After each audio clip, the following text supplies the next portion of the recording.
We're going to be taking it on over into a Monster Energy listen in and swapping in a new round of casters. My plan was to scales health pot and like yeet it out with hover, but didn't have health pot. BG. That shit does a lot of damage when you pick it up. Yeah. Oh yeah, I know I can live through scales at full HP. Just that a little miscalculation with the health pot. We know exactly what to do. Boss die. We didn't lose a lot of people. I have a question about the Royal Condemnation. I just don't know how I died with my personal there. Was I just... Well, you're supposed to have bubble for the Royal Condemnation you get. No. I didn't have it. I was like on the boss. Okay. The costs are going true. We should all be on Passion W. Okay. Well, you're the closest person in the entire raid to the condemnations, if that matters. No, I move in, though. Even when you move in. Okay. Yeah, I guess I'm just not. I mean, like, if you're a melee... You should just be on the... Like, why would anyone not... First of all, you're not... Yeah, like, why would anyone not be here? Be there. Yeah. Just fucking be alive. I know or be here. The essence is scary, but you just crawl in. I always crawl in there, bro. Yeah, I heard careful of essence under boss, and I crept in slowly, I guess, and it's way too slow. Then when the boom happens, I make a bolt to the right. Give everyone room. Fucking. Let's fucking get lit. Yeah, I mean, we don't... Bro, we just have to, like, live to the end of the boss, and it's dead. Yes. Just fucking do that. So did we blow up at the end? Yeah. Yes, we blew up at the end. Okay. I boarded the thing, but somebody blew us up. So, well, yeah, so we talked about it maybe while someone was peeing, but we were... If you watch my puppy, that's how you do it, boys. You fucking run right into the ring like some sort of idiot. So here's what people... I think people really got baited by this line. This line right here, because it makes it kind of seem like the line's going to start right here, but that's just not true. So this thing goes away. Yeah, like that person definitely thought that. And then it just comes from the edge. Basically, this is so easy here. All you do is just fucking... First of all, Jack uses darkness here for sure. Like, you just see the ring about to touch the thing, and then it on the condemnation. And then you pick it up and run it in. Dude, look at the top right. Dude, THD did that perfect. Nice work, THD.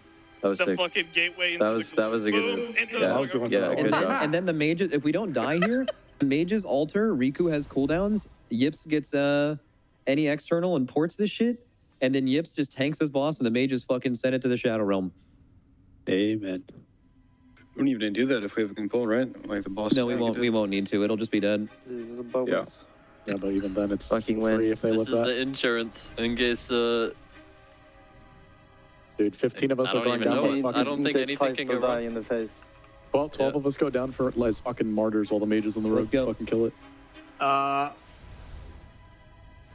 Oh yeah, I was at the bathroom, but if you, I am not gonna try to stay alive. I don't.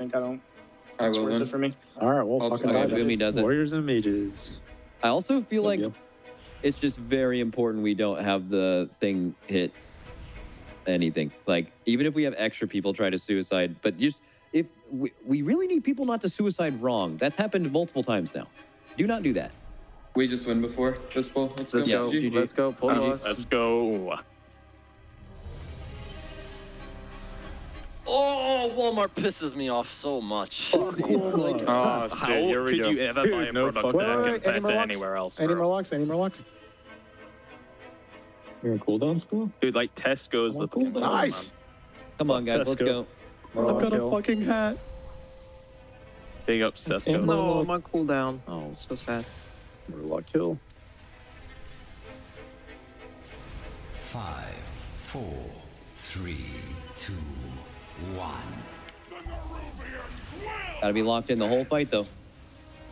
I Can hope never be Walmart unlocked. sponsors us just so I can say they suck to their face. 4, 3, 2, 1. Okay, Roots You here. wouldn't say shit, by the way. You're right.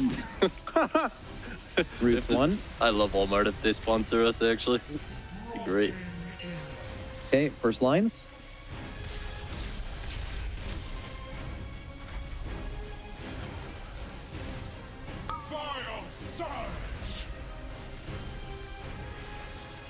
Pop this one a little later. Oh. All right. Potentially different waves. Okay, liquefy it. Get that shit in there, Scott. On that fucking death nut right now. What the fuck? Huh? Let's go, baby. Let's Wait, fucking what? go. You could kill me, man. Okay, roots. Scott, what is it in there like? It's deep low, by the way, because I have an allergy. Watch So, like, these him lines. saying that is... Just protecting Scott. That is heavy chow shit for him to say that. Shoot him and then... Take the lines back here. And then... I don't like when the head of those ones. Yeah. They are sketchy. They look menacing.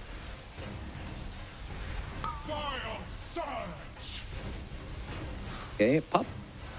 Pop. Pop. Okay. Lines. Liquefy. Holy fuck. That's not spraying. That shit was crazy right there. Literally, how the fuck did that not kill Turn anyone? up! Okay, kill these.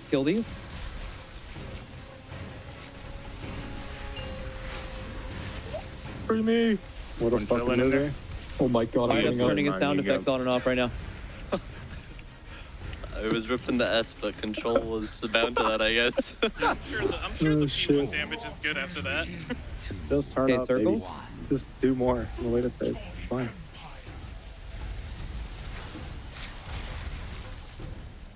Okay, lines here. Lines now.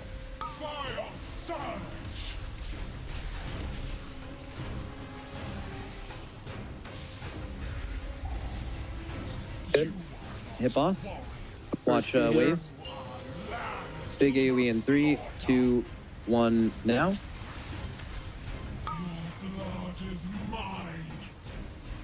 Okay, getting sucked in 3, 2, 1, now.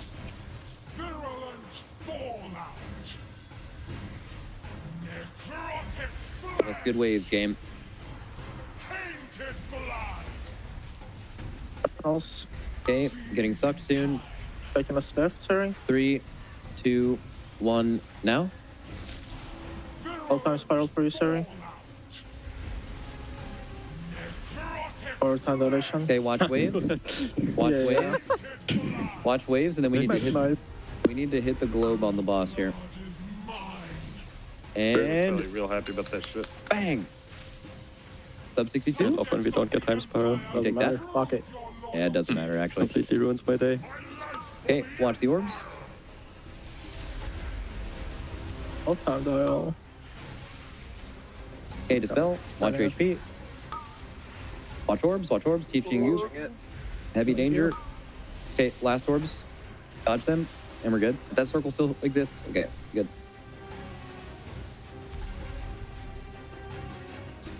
Okay, make sure we watch Mark. Okay, getting sucked in 3, 2, 1, now. Oh, waiting for the spell. Okay, melee are getting sucked in 3, 2, 1, now. Continue fucking these ads. We need big damage on the expeller here. Press him It's on the and shit. click. Rebuff him if you can on this side. Yep. Grab me on this one, sir.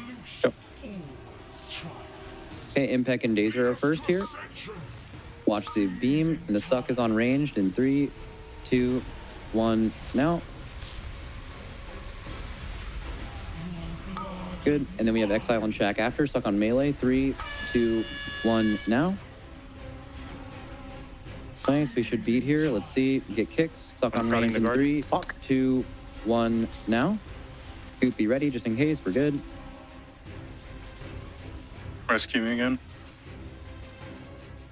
Has to be Nick, I can't.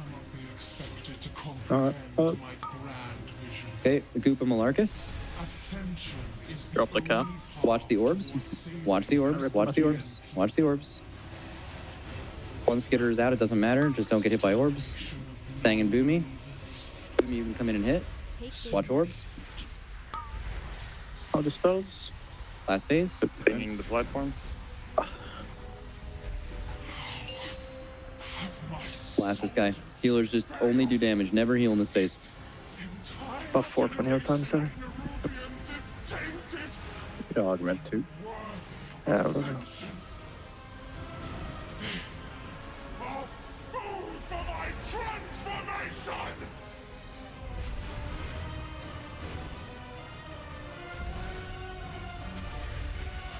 Keep it fucking moving. Invest here. Swirlies in 3, 2, 1, now. Good. Okay, we're stunning. Got it. Nice. And then we're getting Acolytes after this. Acolytes now. We're getting lines 3, 2, 1. Lines now. Good. Fuck these Acolytes. Pull the boss a little bit. We're getting lines and portals. Look at the X and triangle marker. Lines and portals now. Right. Anyway, Okay, and then we're getting rings as well. Make sure that Acolyte dies. He's touch of deathing it. Good, hit boss. Pressing. Okay, taking portal 3, 2, 1, go. Someone looked hella late. Hopefully they make it. That rescue was insane. Watch orbs. Watch orbs. Watch orbs. Watch essences, girlfriend. Yeah. Do not get. Do not get essences. Do not get essences. Yep, all good. Infest here. Swirlies in 3, 2, 1, now. Acolytes are in 6. Good Acolyte position, Scott. Okay, this is Impact. 5, Okay, watch the lines now. Essences on orange. And shackles go on orange here. Oh my god. Shackles go on orange. Wind Rush. Make sure you get all the way into this shit. Max range it. Hit the Acolyte. Now we move. Lines with shackles here. Lines in 3, 2, 1, now. Lines now. Shackles are dead. It kicks. W shit. Keep it moving. Next one. You ready for portals, sir? Yep. Portals, we have one going triangle, one going X. It kicks. Pre-spread right now. Lines and portals in 3, 2, 1, now. Watch them. Watch them. Watch them. Hey, get ready for rings. Get ready for rings soon. We don't need them. It doesn't matter. Okay. Pick up your essences now. Watch Riku. Yeah, we're fine.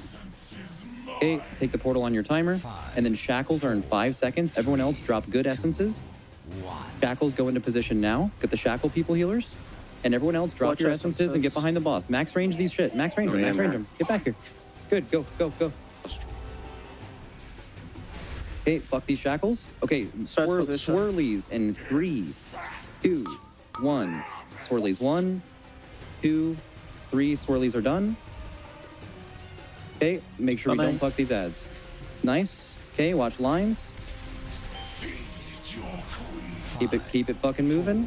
Potion bombs. Yep, potion bombs. On these, finish these ads. Shackles go to diamond, and then you go left. Next range. Good, and then go left after. And we are coming out of this monster energy. Listen in. A healer is dead. Another soon follows, but we don't need them, was the call. A B-Res is going to be up in a few seconds here to get one of them back. We've lost a shaman, but we do have Ankh available here. Oh, that's not a shaman. That's a mage. That's not going to be as good. This is going to be a problem. I wonder if we res maybe the mage instead of the healer just for as much damage as possible. But now more players are starting to go down on this pull right after that previous best of 1.7. Can they still keep this one going? They have so much damage. Yeah, it's super tough. Losing Fired Up there is unfortunate. Those Spymaster stacks are gone. We have committed less here, though. Those Acolytes, I believe, are mostly all down. I think they all are. Yeah, they're all down here. So we're going to see these last essences picked up here with this Nova coming in, taking Portal about 2 seconds here, making it... Oh, tough. That is tough. That one was looking good for a while, though. Another 10.24%. I believe that was 10? Oh, my God. Yeah, that boss is just absolutely getting demolished. They have moved so much here for more damage, but that's not going to be this pull right after the 1.7. But let me tell you, this boss will not survive long if they keep making it to the last phase with everything like that. No, I don't think so. That little revitalization last pull was what they needed. They're right back in this, locked in. I don't even think that push they had, that like 1% wipe was great. They said they can get it like 1.5% lower. That always happens, right? You get your really low push and you're like, you start thinking of all the things that went wrong on that pull and you're like, okay, if we literally had just done those like we usually do, and then we did the end bit like we did on that one pull, the boss would already be dead. So, wow, it is getting tense here at the Team Liquid Race to World First, presented by Coinbase. Some of our other incredible sponsors include Honda, Secret Lab, Monster Energy, Alienware, RaiderIO, Wowhead, Warcraft Logs, and DungeonDojo. I'm Dranos, joined by Kalamazzi and Cams, rather. Coms, I was going to reinvent the pronunciation of your name there, if you like that. Yeah, I'll take Coms. You can have either way, yeah, whatever you prefer. Yeah, you can call me fake a doomer, a loser. I'll eat my words. I thought this boss was not killable. Now my heart is racing. Yeah, Every pull. We are really getting to that point now where even though we're not actually playing, the heart is beating, the limbs are shaking, and the pull timer is out. They are in rage here, just pulling this boss over and over again. Yeah, what else is there to learn here, really? I mean, you know you want that low push coming out of that first shield in phase 1, that 60-ish% range we're looking for. Just consistency, clean, pull here. We know what we have to do. We've seen the end of this fight 3 or 4 times now. 1.76 with a good phase 1 push is 0.0, and that boss is dead. This is literally any pull territory with about 3 hours in the night left. I think, 2.5, I guess. I think it has infinite hours left in the night. I think at this point, it dies or we die has been called. Oh. It's close enough. If it was 5%, maybe they stay up. You can't go to bed on a 1.76%. That is not possible. The human body does not let you sleep under those circumstances until it's 5 or 6 a.m., so we may as well go until then. Yeah, I think they've been cracking M's earlier in the day, or later in the day. We've been allowing the late M pop. We've removed the M limit. Exactly. We are crossing the M threshold here. Unlimited M. Yeah. Hopefully get unlimited procs on the enhancement shaman here, Impec. Absolutely. Sometimes I mean, high rolls. Phase 1 was so boring for the last 200 pulls, and now it's exciting again because we are looking at that health number, and we are just thinking about the fact that we only need to find 1.76% more damage, and this boss will die. And honestly, that 1.76% pull, we could have just kept it going for a few more seconds, and the boss would have died as well. Yeah, they were so clean on that pull. I could not believe it. I was going, it's dead, it's dead. Yeah. And just yips, solo tanking at the end, barely couldn't finish it off. Oh, man, I cannot believe this boss. This tier has been insane. Liquid's been playing out of their mind. I think this boss proves just how good they are. Gamer down here. It is Triney. Yeah, 1 battle res available here. We can indeed get him up. The boss sitting at 73. We have 1 final froth set coming, though, that 4 set overlap with no rest here. As long as we make it through here, though, this should be a decent push on the boss. Looking around that 60.5-ish% threshold once the boss actually pushes past that shield. There's about a 0.5%, give or take. You can milk more before the boss runs away. So 60.5-ish is about where you want to see, but it's not impossible without that either way. We had a couple players die towards the end of that final phase. Yeah, we can do it, right? We know that we have enough to actually do even a little bit more than 100% of this boss's health. Not much more, but a little bit more. 100.1. Sure, we can get there.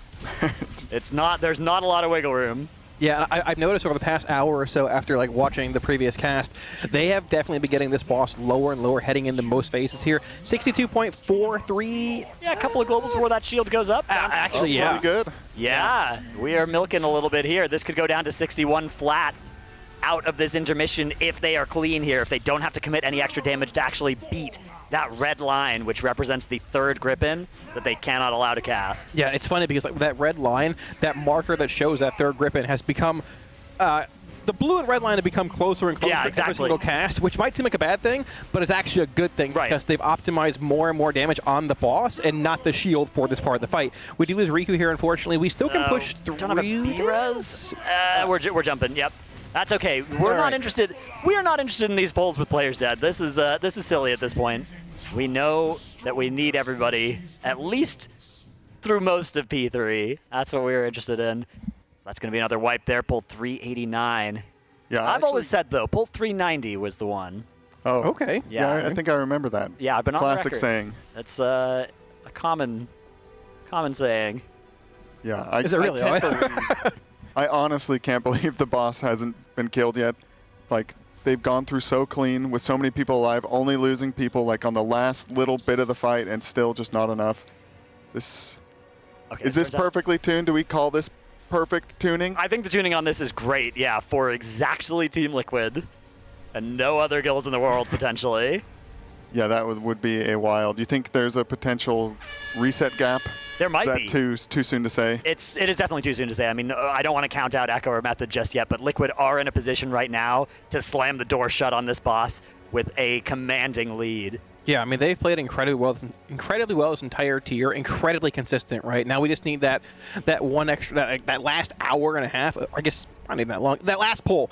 Consistency for one more pull. Yeah. Shave the boss's health a little bit more, and it's basically dead. I mean, it literally is any pull territory at this point. And they're still energized as well. They woke up at 9:30 today after an extra 30 minutes of sleep today, I believe, an extra hour of sleep yesterday. So it's not like they are going to start deteriorating in gameplay for many hours at this point. This is just going to be an opportunity for back-to-back-to-back pulls. I'm a little surprised to see them not machine gunning out another pull timer here, though. Yeah, looking focused. Yeah, I think we have Scott on the other monitor. There's like a different look in his eyes. Ready. Yeah. You know, yesterday it was like, man, this boss seems so far off. Is it even doable? And now it's just like, they're focused. It's done. It's basically dead. They just need to secure it. Yeah, I mean, we've seen a couple minor tuning passes coming in yesterday, but nothing related to the boss health either. We thought they might have increased the duration of that actual like execute or enrage channel, but it actually wasn't really even increased. Like, it seems like there's maybe 5 extra seconds before the between some part of the enrage. Right. I mean, I don't know. We hadn't seen that far when that hotfix got pushed, so it's hard to say exactly what happened. But yeah, this boss definitely has not received nerfs at all in the scale of how much I thought it might have needed to be killable this reset. It looked so hard. Yeah. After pull 200, after pull 250, and yet Liquid have got it down now to a science. Even hitting that 300 pull mark and seeing like late into that third phase with that 5 Acolyte set, Lust being committed, the wall, the health like pool just seemed insurmountable at 15% wipes. This is a boss. But they found a way to do it. It's given you that feeling of how on earth are you supposed to handle this, right? When we did the math on the 5 Acolyte set and we were like, hang on, that's 22 times that people have to carry the essence, and only 20 players are in the raid. What are we going to do about that? Turns out the answer was tanks. Tanks are good at it. They take it every time. Yep, tanks it doesn't stack. Yep. Easy to, I guess, semi-easy to carry. Renewing Blaze can be used on them. Yep. Very powerful, heal them up. But yeah, even that last attempt, or the last good attempt, they got through the Acolytes with people dead like nothing. They made that part look so easy, you know, minus the people dying. Obviously, I think they maybe stepped into some essences on the floor. It gets a little clustered, but it's the way the damage they found impresses me. I honestly don't know how they've done it. Maybe that's just how unoptimized that last Acolyte set has been, but I feel like ads are always easier to optimize damage on than you'd think as well, because, you know, AoE optimizing and like making sure that you're not dumping a global into something that's dying for free. So we have had a player go down here during phase 1, so that is going to cost them their battle res. It is a healer that died, so it's giving you Rep Pally wings, and all you had to do was lose a healer for a couple globals. Honestly, fully optimized, actually. Good trade. Calculated death, precise and tactical, yeah. Maybe even see Impact throw that Ankh in there, why not? That's exactly. Even a little bit more value. Sure, yeah, I mean, yeah. I guess we'll see what health it is after this push, but first they have to do these froths. Right. They are. This is the 4 set. They get in their spots for the roots. Bait the dash. They don't bait it as much, these little webs that'll come out, but they do get them a little bit away from the froths. Now they're going to step in and pop them one at a time. Yeah, uptime maximization is an important thing for them as well here. Shaq fell rushing around. I can tell you that will not look anywhere near as pretty when most Demon Hunters do that, and they accidentally fell rush right into the middle of that thing, or right past it. Yeah, a bit of a higher push here, 62.98. Keep in mind you can shave about 0.6% off the boss's health here once this shield drops, but a bit of a higher push, not outside the realm of possibility for a kill here, though, with higher RNG, rolling that phase 3 DPS. They've also mentioned even earlier, they're literally telling players to hold globals at the very end of that shield, let dots carry it through, and hit the boss the moment it's vulnerable again. They've optimized every little bit of damage here.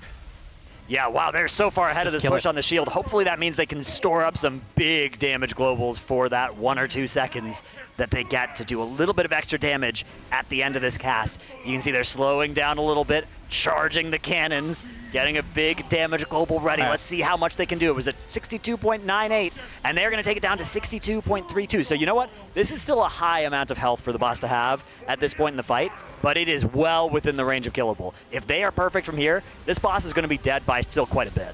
Yeah, I think so. I mean, getting a full 20-man raid alive for that final phase with Lust, not losing any players in their Spymaster stacks, those Acolytes should disintegrate, those tank ads should be obliterated, and the boss should melt. I mean, it's just insane how much damage they have in that boss that we didn't think they had early on. In that initial phase 3 we saw, it looked so precise that last pull. Finding that last 1.7%, it's there somewhere. Just got to find it.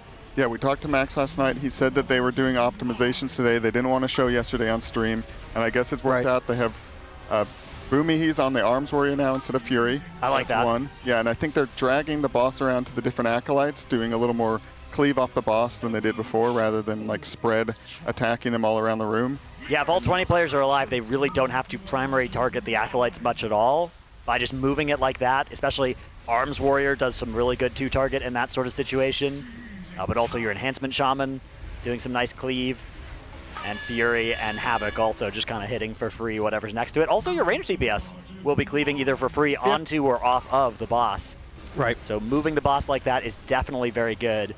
The trick is making sure you're doing it in a way that everybody knows where it's going to be, so you're not outranging your range that are maybe far away, getting ready to pick up an essence or something. Yeah, seen that both. We even see it like at the start of phase 1 during progression. They've hyper optimized damage around those Brock pools from like pool 10 onwards, right? So everyone's used to that optimization, that rotation of max damage in phase 1, in phase 2, and 3. We do unfortunately lose Goop here with no. Actually, no, we got him up. He had a res. Perfect. So he's back up. We will not have a res heading into this phase 3, but 62.32 is what we're looking to burn through here. Not the lowest, but not the highest either. Maybe close to the highest we've seen for the past hour, but you know. You win some, you lose some. Just lock in here and the boss dies, right? Exactly. Locking in is the most important thing for sure, as they will get started in this last phase. We've got Scott's POV here on that bear. He's been swapping around builds, even up into these high 300 pull counts. He's been changing things to try and make his life just a little bit easier. I think he is largely bearing, as you might say, the responsibility here for keeping that Druid buff in the raid, but it has been looking pretty tough to do all of the jobs as a Guardian Druid on this fight. Yeah, so we're going to be dragging the boss to the wall here. This is that first drop of these small tank ads here. They're keeping the boss super stacked here. Ring of Peace basically under the boss, almost super close for that max Frost DK Warrior Meat Grinder cleave. Once again, like the Acolytes, optimizing damage both on the boss and the ads, losing as little as possible. We have the 3 Acolytes descending from the ceiling here with this actual web overlap, which this sets the 3 set. Not too bad. When they die, they drop 3 essences on the ground, which you need to carry through the Nova, which don't despawn on Mythic. We have to carry 3, 7, 15, way too many. Oh, Impact goes down there. Does have Ankh available. All good. Not to worry. Free wings for your Ret Pally. All part of the damage optimization here for Team Liquid. Yeah, we do lose Dranaka here, unfortunately, as well. That's not part of the damage optimization. That's not. Very bad. Bit of an odd portal there also. It might have been Dranaka's portal where he died right there. May have died with it. No, it's on the marker. So I think they actually want it there. Yeah. Oh, okay. Interesting. Maybe a little more DPS optimization. We can keep heading along here a bit further. Another player dead. Another player, Scott, as well. This is a jump. All right, it's not going to be pull 391, but you know what I've always said? Pull 392 was the one I've had a really good feeling about. Okay. Ever from since the beginning. Your prediction was just baiting us, right? Basically. What prediction? What? I've been on pull 392 for the whole time. ever. Yeah. That's always been my number. Okay, got it. Yes. Yeah, we all called him crazy. Said that's way too many polls. That's true. And then yesterday I was saying that's way too few polls. Yeah, that's this true. is going to 500. I mean, it does look like a 500. This looks like a boss that if you showed this to a Race to World First Raider from even 5 years ago, their brain would explode. Yeah, probably. They'd look at it and they'd be like, this is a 20,000 pull encounter. What are you talking about? I mean, somehow they've managed to get this thing almost dead. Is Queen Anshirek the hardest boss we've seen on Mythic since, like, in recent times, like including Jailer, like all that kind of stuff? I think in absolute terms, it's the hardest end boss ever. Aside from pre-nerf versions of bosses. Sure. Okay. You'd put it above Jailer? I would put it above. Yeah, I think that in relative, like, the players have gotten a lot better since even the Jailer. The Jailer, that was what, three years ago now. I don't want to hear that, but probably yeah. Likely. That's in that time, the Race to World First has become even more competitive, which is crazy because we were saying the same thing back in the Jailers here. We were saying the exact same thing about. Nyalotha, N'Zoth, those kind of things. But I think it has. I think these players are so incredibly skilled, and the amount of analysis and prep work that goes into this has gone up so much, and it's still almost that 400 pull mark here. Yeah, that's the story of every WoW expansion. The last one was easy mode, baby game. Yep, exactly. And the current one is harder. Now we are really locked in. Yeah. I will say Fire Act Phase 3, I think, was recent enough to still be a very hard phase. And then Razageth, of course, had a lot of difficulty in those intermissions, but...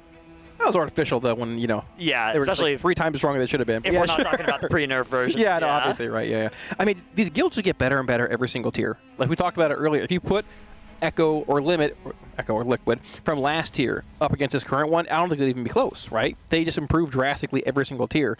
But, I mean, Blizzard matched them basically pound for pound this tier. 300 Polk Veza, 120 Brew Twister, like 180 Silken Court roughly, and Something like basically 400 here. Like, the tuning on this boss for not needing health nerfs and like super minuscule condemnation nerfs and such, essences, is actually really on point. It's especially impressive as well because the overwhelming majority of these 391 pulls have come during the second reset rather than the first reset, right? Remember, reaching Queen Ansarek happened at the very end of the first reset. Historically, if you have an end boss that gets to a really high pull count, it's often because you reach it early and then you need to just bash your head against it on the first reset, and then you kill it on the second reset because you get a big spike of gear. But it turns out this is actually just tuned to be this difficult even with reset 2 gear. Yeah, Many of us were thinking earlier that this is maybe a boss that doesn't even get killed until reset 3, but now I don't think anybody thinks that anymore. No, it would be a disaster if that were the case. Yeah. It'd be a long few days, but there's just no way. There's so many polls that can be made before Tuesday. And yeah, I did not expect this raid to be anything near this. Thought it was going to be, somewhat 250 for the end boss and then everything else, about average. But yeah, they have blown me away with this, the tuning, this expansion. I love it. I'm so excited for the race and the future. If they keep doing this every raid, if they keep upping the bar like this, man, we're in for some great races in the future. All right, the ready check comes out, the feast goes down, and we're about to get started with another poll. We are running ads on this channel, so if you don't want that to potentially interfere with your watching of a world first kill, now is the time to send us your Twitch primes or your not prime regular Twitch subs. Or your tier 1s. Or your tier 1s, or tier 2s or tier 3s. You don't get much more, but we got more money, so feel free. Here comes the poll. 392.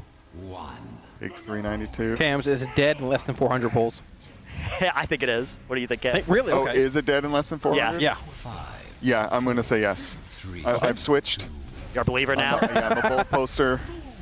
I'm full in. This is dead in my eyes right now. It's already dead. You've seen it already? Yes, You're a visionary. I've seen the future. Got it. Okay, perfect. I believe. All right. I'm glad to hear it. Dr. Atnos is going down this poll being 392 as well. Correct, Atnos? This is your poll? Confirmation, locking in. You can't be doing this. I stun locked them. I don't want to lock anything in. I want to be able to change my mind. Okay, sure. It might be this poll. I'm going to soft lock in a prediction of 392, pending how this poll goes. Okay, that works. I'll hold the key. All right, thank you. I'm going to hard lock in 395. Okay, 395 for Calamazi. 395. Love that. Chat, what are we thinking? Type some numbers in chat for the amount of polls you think this is going to take. Oof, man. I want to see a sub 60% phase 1. Got Just a lot of blast 420s. the boss. 420 is on the radar. I think that I think that this is just from analysis of looking at this, and they're looking at this and they're like, oh, this probably needs 29 more polls. Right? That makes sense, yeah. I think that's the reason why so many intelligent chatters are landing on that particular number. Indubitably, yes. Bubba Dubba actually put his prediction 420 as well. I see. Yes. The analyst weighing in. I concur. I can see that for sure. Any death on this poll is just for wings. It's a tactical death. Right. This is the kill.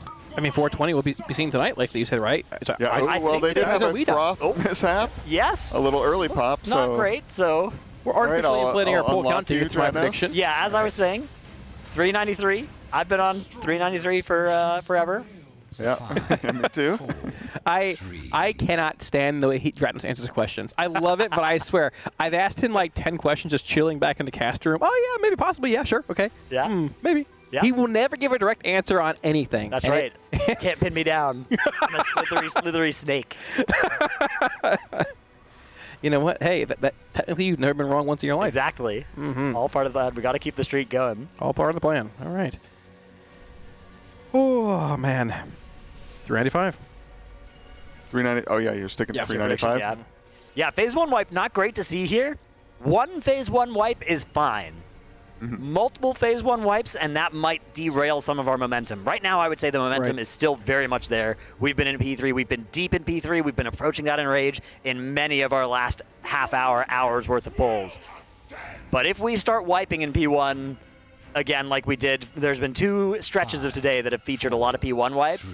If we take another one of those, that might erode the will to kind of stay up until this thing dies, and it might instead move us to okay, let's go to bed, wake up, and kill this thing. Sure. I mean, like, this is one of those angles where, I mean, a call like tonight can make or break a race, right? Echo's best, I believe, is around 25% right now as far as like raw boss health goes. I could be wrong depending on what version of the leaderboard I have up here right now. I think it's around 25.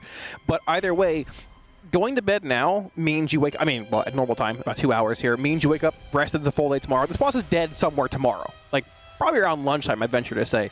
The question is, like, do you push later on tonight in hopes of killing the boss if you get to 12:30, 1 a.m.? Or do you call it and say, come back? This is a boss you can't pull when you're super tired. Sarkareth, maybe. This boss, a lot more moving parts in this fight.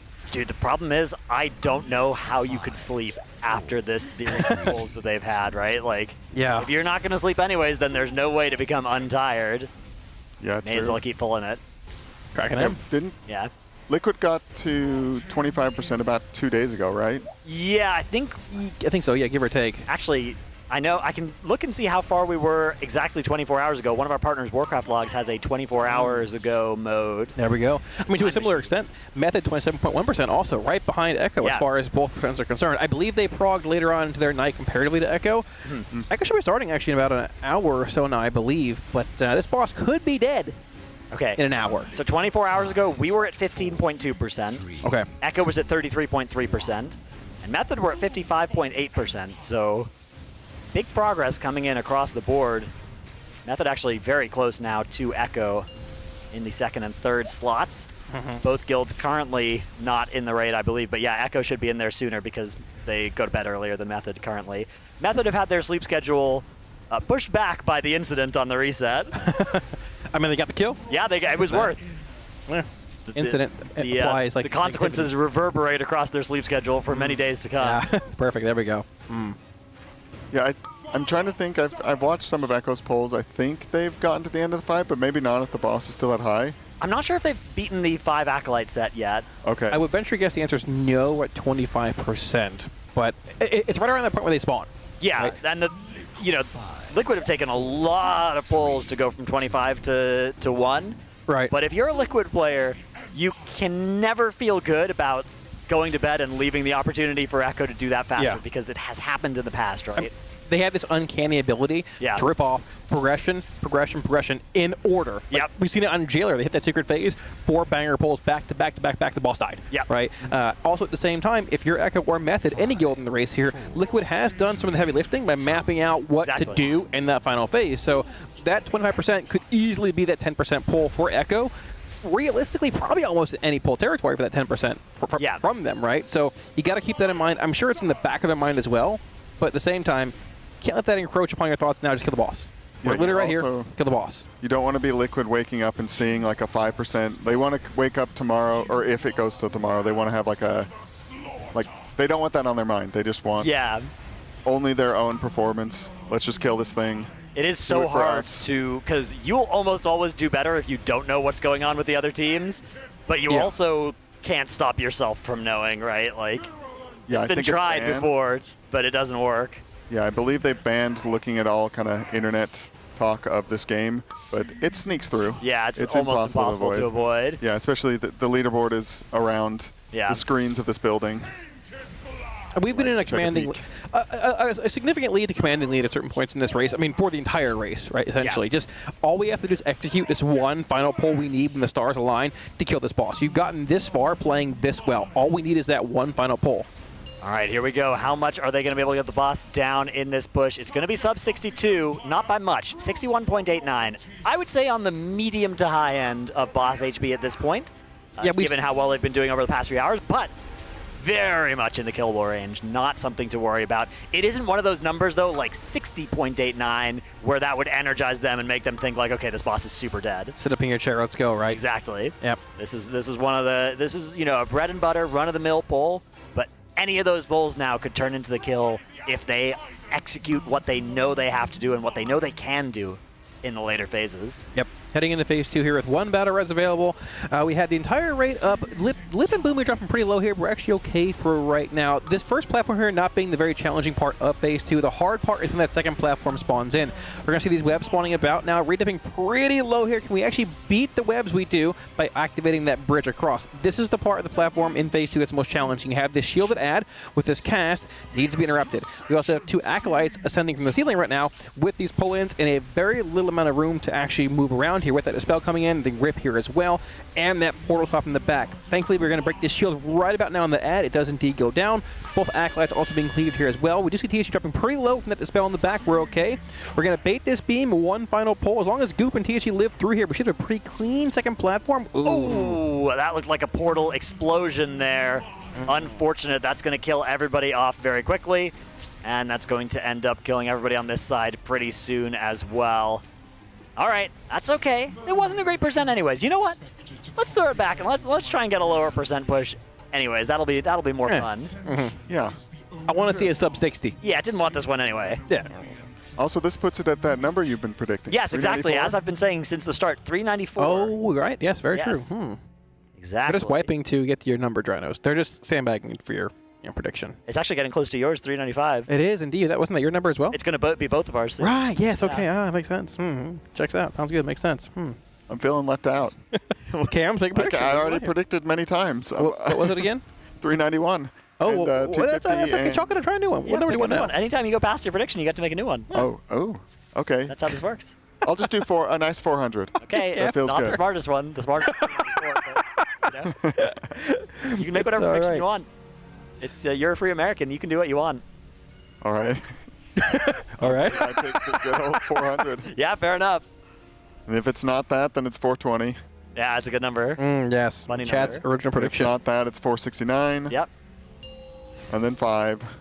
5. Oh, well, 5 might have surpassed us about a couple of days ago, Cam. No, But, hey, 5 hundo. Okay, got to clarify here in these late hours, Cams. Precision is important. Yes. 4, 3. Orange chicken clouding your mind. Oh, it's actually spicy chicken, which is very good. Ooh. But I didn't finish my meal. We'll finish the other half on break at some point. But Probably very had like good. 392 pieces of chicken this race. I mean, listen, man. I've had some pretty good food here from Chef Heidi. I was a little hungry tonight. Ordered a little bit of extra food on the side. Maybe a little bit of fuel to carry us into the night for this kill. But realistically, we might not even need it. This boss could die any pull. I cracked an M about half an hour ago. Cams, you got one over there? No, I've had 2 monsters, a boba, and a lot of water today. I'm very energized. My heart's like I'm a little shaky. Yeah, look at me. Heart's racing from that low pull. Yeah, you were shaking quite hard. That's why I looked at the couple percent numbers that they reached a little bit ago. I got the shakes right now, Cams. I'm locked in. I'm 6 monsters deep. You see this files? Look at this. Got a problem right now. Very happy that I'm not playing with my jittery hands. Accidentally running an essence into the Nova. Yeah, Cams. I mean, you were a part of Limit for a long time. Now Liquid. Would you want to be on this boss progression-wise, Cams? No, I am very happy to not be on multiple 100 pull bosses anymore. Very nice. It is grueling. I'm getting old. This is the part that you live for, though, right? This is you're in the trenches for like 4 weeks, farming reputation, doing all your characters. You go through, you do your heroic splits, you progress these bosses, and it's all so you can get to this point where you're working on this boss when you know you can kill it, and you're just trying to put all these pieces together. Yeah. And not just you, right, but 19 of your best buds. Yeah, and it does feel so satisfying when you made something that was so difficult, just like routine, and it just kind of happens almost automatically. Everybody running to the same positions. It looks so choreographed and smooth, but it's it's a lot of work and pain to get there. Yeah, I mean, if you're standing even a couple of pixels off to the side, you're going to die in most of these phases. And yet all 20 players in coordinated fashion doing exactly what they're supposed to do. That damage is just so much even with those webs coming in. Yeah. This is one of those fights where if you do it properly, you go to 10% health, and if you do it wrong, you die. Yeah. It's kind of messed up in that way. A lot of fights just here at that technically. Yeah. But, well, I guess 10 was technically the threshold on Kaiveza, but hey, basically the same thing here as well. With half the abilities just killing you. If the Kaiveza passive was active on this fight, I don't know when it would be killable. It wouldn't be this week, and it probably wouldn't be next. When most things one-shot you, it essentially is active in this fight, I guess, That's in true. a sense, right? Yeah, That's true. Well, speaking of one-shots here, we have the final 4 Froths coming out. As long as we can pop all these without... Oh, that was actually I don't like Demon Hunter POVs. I thought he hit the actual Froth and popped it. We do lose Exile here. We have 1 res available. We can indeed get him up here. Should indeed. Sort of a low push on the boss here as well, like pre-shield. 62 point... 62 Ooh, they lose Nick. We've lost Nick as well. I think they're going to Jump. end up just running into the middle of the boss here. Just jump it. We go Yeah, in here. that is exactly the call being made. All right, not great. These P1, P2 mishaps are not good at all. That's 3 pulls now where we haven't seen P3 after a string of incredibly deep Phase 3 progression pulls. They've got to lock back in. Yeah, just a testament to how difficult this fight is. Even though they make those phases look easy, it's just one, like you're saying, just one pixel off, boom, you're dead, or Raid's dead. Yeah. Or you cleave a friend, anything can go wrong. Yeah, so much damage. There was one point they cut to Fired Up's POV when they went in the intermission, and just every single one of those cooldowns, like underneath his player frame, were just used. They're using everything. Yeah, it's like they have that note assigned.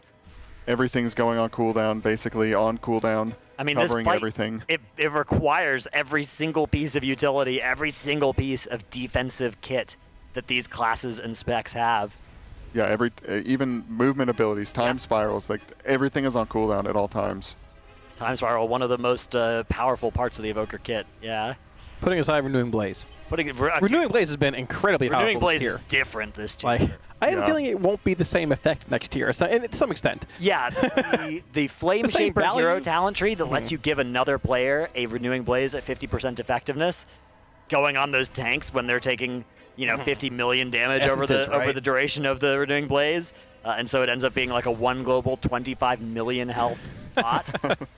That is certainly not the most reasonable thing ever when you also consider that it's also giving you Renewing Blaze in a time where you're taking damage. It's seen a lot of play this tier on this fight, on Kai'Veza, even a bit on Brute Twister for that. Evoker's been strong in general this tier, whether it's been Devastation or Preservation. Not a whole lot of augmentation in this tier, which is surprising. Surprised me as well, yeah. I was thinking, okay, Augs usually, it seems like you just want 2 forever. And a lot of guilds played 2 through a lot of the fights. Liquid have been basically on the no Aug train kind of the entire tier. They played them on a few fights, but not much. They've mostly been on the Devastation train. I think we had one on Brood Twister for that Death Knight Frost damage, like the Frost Decay damage. Yeah, they work best on a fight like Brood Twister where you're buffing people that are extremely good at a job at a certain time. They also work really well when you want to give your tanks armor, which can be nice on a fight like Brood Twister where a lot of your issues are tanks getting killed. This fight is also beating up the tanks, but often in a way that armor ain't going to help with. Not very much for a 10 million tick, give or take, depending on mitigation, right, from those essences. All right, Cams, this is actually your pull, right? This is Dranos' pull, 394. Yeah, yes, perfect. You missed your cue, Dranos. 394. All right, well, That's always been my guess. All right, well. Can confirm. Yeah. I like it. All right, well, we are indeed getting into this second part of phase 1 here. So, I mean, the biggest thing in this phase is optimizing DPS. We talked about it a good bit, but you can even see them pulling the boss way back into the web pools here, like in a moment dropping these froths here, putting the boss right against the edge so melee can drop those pools while still cleaving the actual boss, not even like having to stop by putting the froth up against the webs here. The next move here is going to be the 4 froth coming up in about half a minute, give or take. The boss is going to be dragged a bit all the way back into these webs and fell pools in the ground before it's moved to optimize as much room as possible for the web drops as well as those 4 froths. And then we're looking for a threshold. Realistically, a great push would be anywhere about 61.8, give or take, on the boss before she jumps to the shield. That would be incredible. About 0.5% to 0.6 after that shield breaks before she runs away. A little bit of RP time, a little bit of hidden milk. Works out. Yeah, I wonder who made the call to hold everything to cast into her, like Ryza shield falls off. That's like such a funny, small little optimization, but we're seeing just how much they need to do to squeeze out. It's actually one of the damage most fun parts of these fights as well, right? Like, you do it on Fire Act as well, where you're waiting, and then go, and you try and like burn the boss for an extra second or two while it's casting. And it's just one of those little ways that you can sort of try and do as much as possible. Can be fun to see just how much that is in a single global or two. Yeah. All right. Boss jumps to the middle. It's a little bit high as of right now, but they have a couple of seconds before this cast goes out. 63 flat is definitely not great. Not one of the best pushes we've seen. We're expecting probably about 62.5 coming out of this shield. I think lower than the 0.5. Okay, all right. I mean, hey. 62.2 if they hold everything. 62.2. All right. Well, let's see what we can They are do here. behind the check right now, which is not good news for me because if you're behind on the damage check, then you probably have to commit a little bit more to get through it. There are a few globals that they kind of have as an option to send from like mages and DHs, whether they want to send them on the shield or after. Looks like they're now a bit ahead of that check. Yep, beating this third pull in. Yep, just ahead of that third pull in. Should be able to. It might slow a bit here actually when we're accruing power for the actual burn phase here. About 2 seconds out of that. We're actually okay. See what they can burn to here. So okay, here we go. Flat. Big damn. 62.29. All right, so 0.7% give or take. Not the best push, not the worst, but still getting back into phase 3 is the goal of this fight or this pull. And I mean, I'm not gonna jinx it. We got one res available here, going into phase 2. Right, yeah, Malarcus, please don't die when I say that, please. They get wings. Yeah, I mean, it's true, right? Yeah, Cam, very true indeed. That's one of the best reasons to have a rep ally in the raid is you start to have a good excuse for anybody dying. Yeah, thanks to the wings. Appreciate it, man. Thank you very much. Manic Grief Torch did great for that last Get your Grief Torch. Oh, yeah. Back row's ready. That thing. All right, we do indeed see the phase two transition here, baiting that beam to one side. Both these ads here are pretty elementary at this point. The biggest thing on this platform we've seen people die to, mainly Scott actually, is this second set of grips coming in here. This first one is fine. You just get pulled, no big deal, while baiting the beam. The second set here, when you get targeted with those webs, you can activate the 2 pylons here, which you can do a bit early as well, which will indeed interrupt that web pull as long as you beat the actual damage check there being the 2 ads. We did. We're good. Moving along. This is the platform that has problems. I love how Yips just still has the Belladar Shadow time tracker on his screen. After 395 pulls of this boss, just got to make sure we know when the next Belladar Shadow spawn is. It's a mana culture. Yeah. Not farming. Yeah. See any problems here with that? There's that grip. Transcendence used to cancel that momentum. And they're going to be able to finish off the ads on this side and get that gateway activated. And up they go to the final part of P2. We now have 2 battle reses available. This is very good.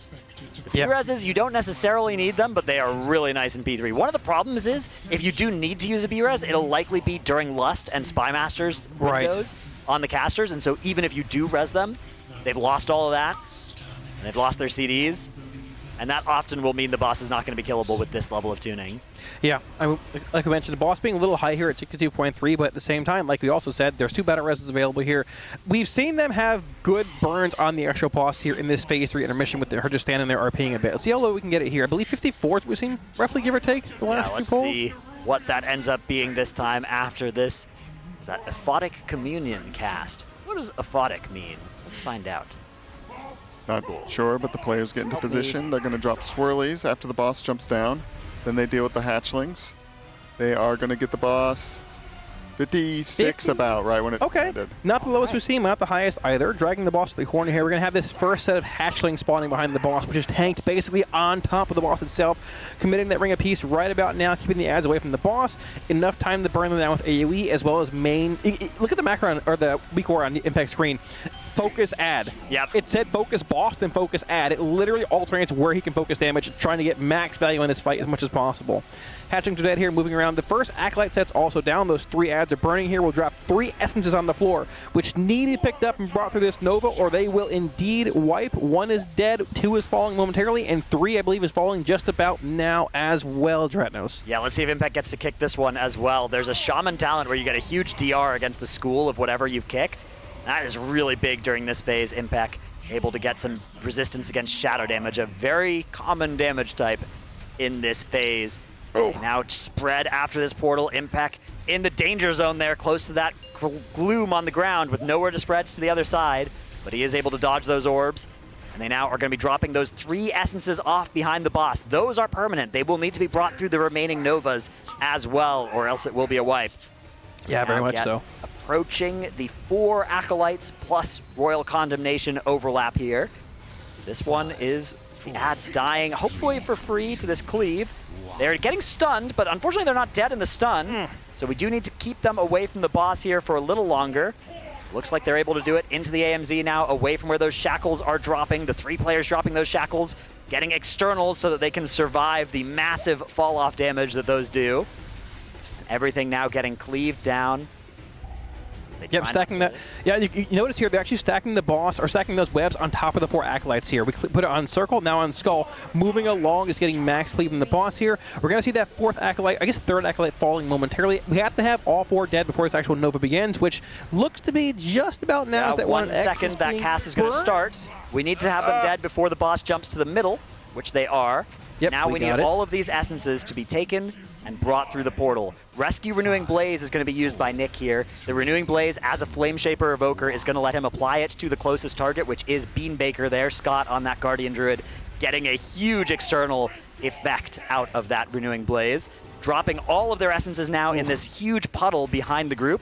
Those will all need to get picked up later, but here comes the next set of shackles getting cleaved down under the boss. Yeah, big thing here. Nobody went down there, which has been a choke point for them in the past.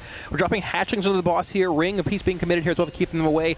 This is where the fight gets intense. We're going to have these lions coming here, quickly followed by shackles, which just puts an insane amount of damage out into the raid.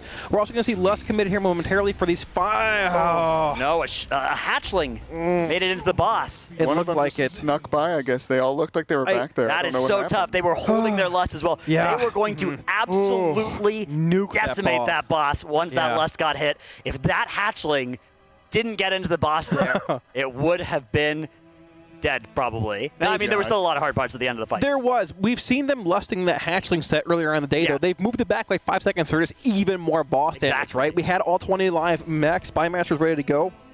That's unfortunate, but at the same time, the boss could be lower. We're just going again for my poll count, 395. 395, like you and I have always been saying. Yes, right. We came to this facility and we were like, you know what? 395, that's our number. Yep. Yep.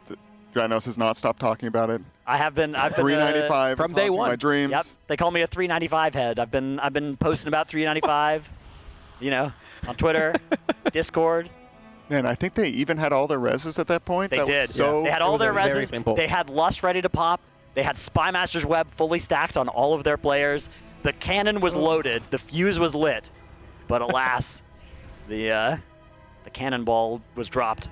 I don't even know how one got through. They were all stacked there, stunned. I missed how it snuck through, and yeah, they're just going to pull again. That was an incredible pull.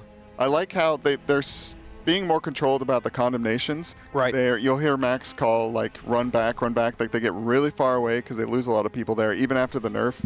That part is very deadly, and they line up with so many other deadly mechanics. And they've kind of got that down. It used to kill people every time, and now it just gets people to, like, 1% HP. But they squeak by. Yeah, it's still an insane amount of raid damage coming in at that point, but they're getting back to that point. They're honestly getting to that point so consistently. Like, I guess, like, no one really even dies in the first part of Phase 3 anymore. Like, very, very rarely. They've seen it enough. It's just that third Acolyte set. I feel like Phase 3 is less lethal than Phase 2 even at this point. Yeah. Up until the very end of it when it becomes just completely unreasonable. But they only need to get through that part of the fight once, and they'll be able to kill it. It could be any pull, and you don't want to miss it.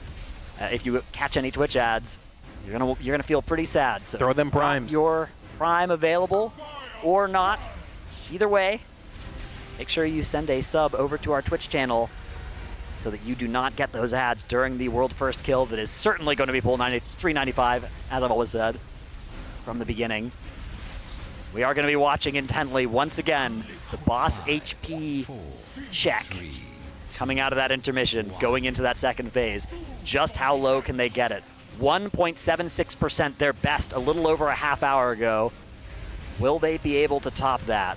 I guess it was almost an hour ago now. Wow, time is flying. He's pinging himself. He's stuck. Oh, he's stuck way in the back, actually. Oh, no. Oh, this is going to be a massive damage loss in the actual boss here, too, unfortunately. He gets the Guardian Spirit here. He's able to charge back into the boss. This is going to affect the damage in the push, though, a decent bit. You know what? This is the kind of thing, though, where you're like, okay, this is going to be really funny if this is in the kill video. Yeah, okay, this is the kill. Exactly. This would be the kill for me, 100%. Yeah. So He's smiling and laughing. Yeah, that's good. Those things can energize you. Yeah, vibe's still high. I mean, about an hour and a half left in normal raid time here as well, but this being pull 395, we can just simply kill it here. Looking for that sub 61% push or sub 62% push heading into their mission here, but before we get there, we're going to have another set of froths coming in here. Dazer does go down, unfortunately. If a res here, that actual death does not increase red damage. That's the only person who could die in the raid without giving Dazer wings. Very unfortunate. Sandbagging for the actual meters here. It's okay, respectable. Don't nerf them next patch. We're going to have this set of froths coming in after this web overlap here. If we can make it to this 4 set with nobody else dying, Series super low here actually as well. We should be seeing, no, we're seeing a jump. It might have been an angel form. It's a go again angle. So all good. Just to clarify, we didn't hit the shield there, so that doesn't count as a pull. So this pull is the one we're thinking of as the kill coming in. I had guessed 395 wipes, not 395 pulls. Well, me too. That's what I'm saying. Yeah, because those don't count right. Exactly. So Cam's. So I don't know where you're at with this, but I'm still at 400. Okay. Okay. All right. That's fine. Yeah, locked into 400. Right. As long as you're locked into nice. something, that's what's important here. Okay. Being locked in is a facility-wide requirement here. Yeah. Alienware training facility. I'd say meme of the tier. Yeah. I think the W and type shit. Type shit, that's a big one. Yeah. Yeah, but the amount of times I've heard lock in the last couple weeks, yeah, it's a lot. Turn that sucker around. That's all we gotta do. We gotta lock in one more pull here. This boss is basically dead. Turning the sucker around. Yeah, turn the sucker around one more time. Let's kill the boss. Let's go. Turn that boss around. All right. Echo as well have re-entered the raid. Ooh. Got a new best pull as well. Oh. I believe Sub 20% motivated on boss HP. I believe it's 19% in the boss, roughly. That's the other duration tracker. But yeah, I mean, that's an early pull for them in their day. They just started up. They have a full day that they are just starting on this boss. The lower they get it, the less willing Liquid will be to go to sleep. Yeah. If we end it here, no stress. Let's keep the stress at an all-time low. All right, let's take it down a little bit. Exactly. Lock in here, bait some swirlies, and just kill the boss. It wouldn't be bad if we had a few hours of both streams being super low again, tapping back and forth, you know? Yeah. Getting those extremely deep pulls like we had on Fire-Ack. Yeah. I mean, we have an hour and a half or so. They've gone to about 12, 12:30 most nights, which is only 10:30. They're going to go late. They're going to go until this dies tonight, I think. I mean, optimally, you want to kill this within your normal allotted time frame, so you can just not get tired. This is one of those bosses where Sarkareth a little bit here and there. We can come back a little early. Isn't the end of the world if you're a little tired. This boss, mechanically, one little mishap spells disaster. You need basically a perfect pull here with this DPS check to kill this boss, right? Yeah, Sarkareth is a good example of a boss that didn't really have a DPS check.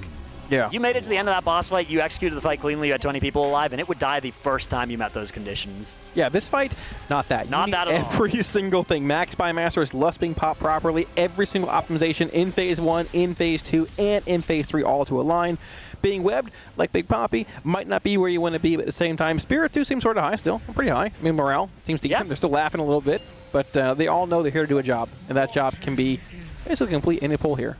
Yeah, it was funny. I was talking to you earlier today, Kalamazzi. It was that like 10% wipe. I was like, any other boss, that boss would have been dead. Yeah. They got through basically everybody alive till the end, and a few deaths here and there. Like any other end boss, it would have been GG, end of race. But this Queen Anseract is something special. I mean, we've just been watching them min-max their damage for days now, for hundreds of pulls. Yeah. They've been eking out just a % here and there. Some people thought it wasn't possible. I don't know who they were, but they have found a way somehow. Very impressed. It's actually crazy.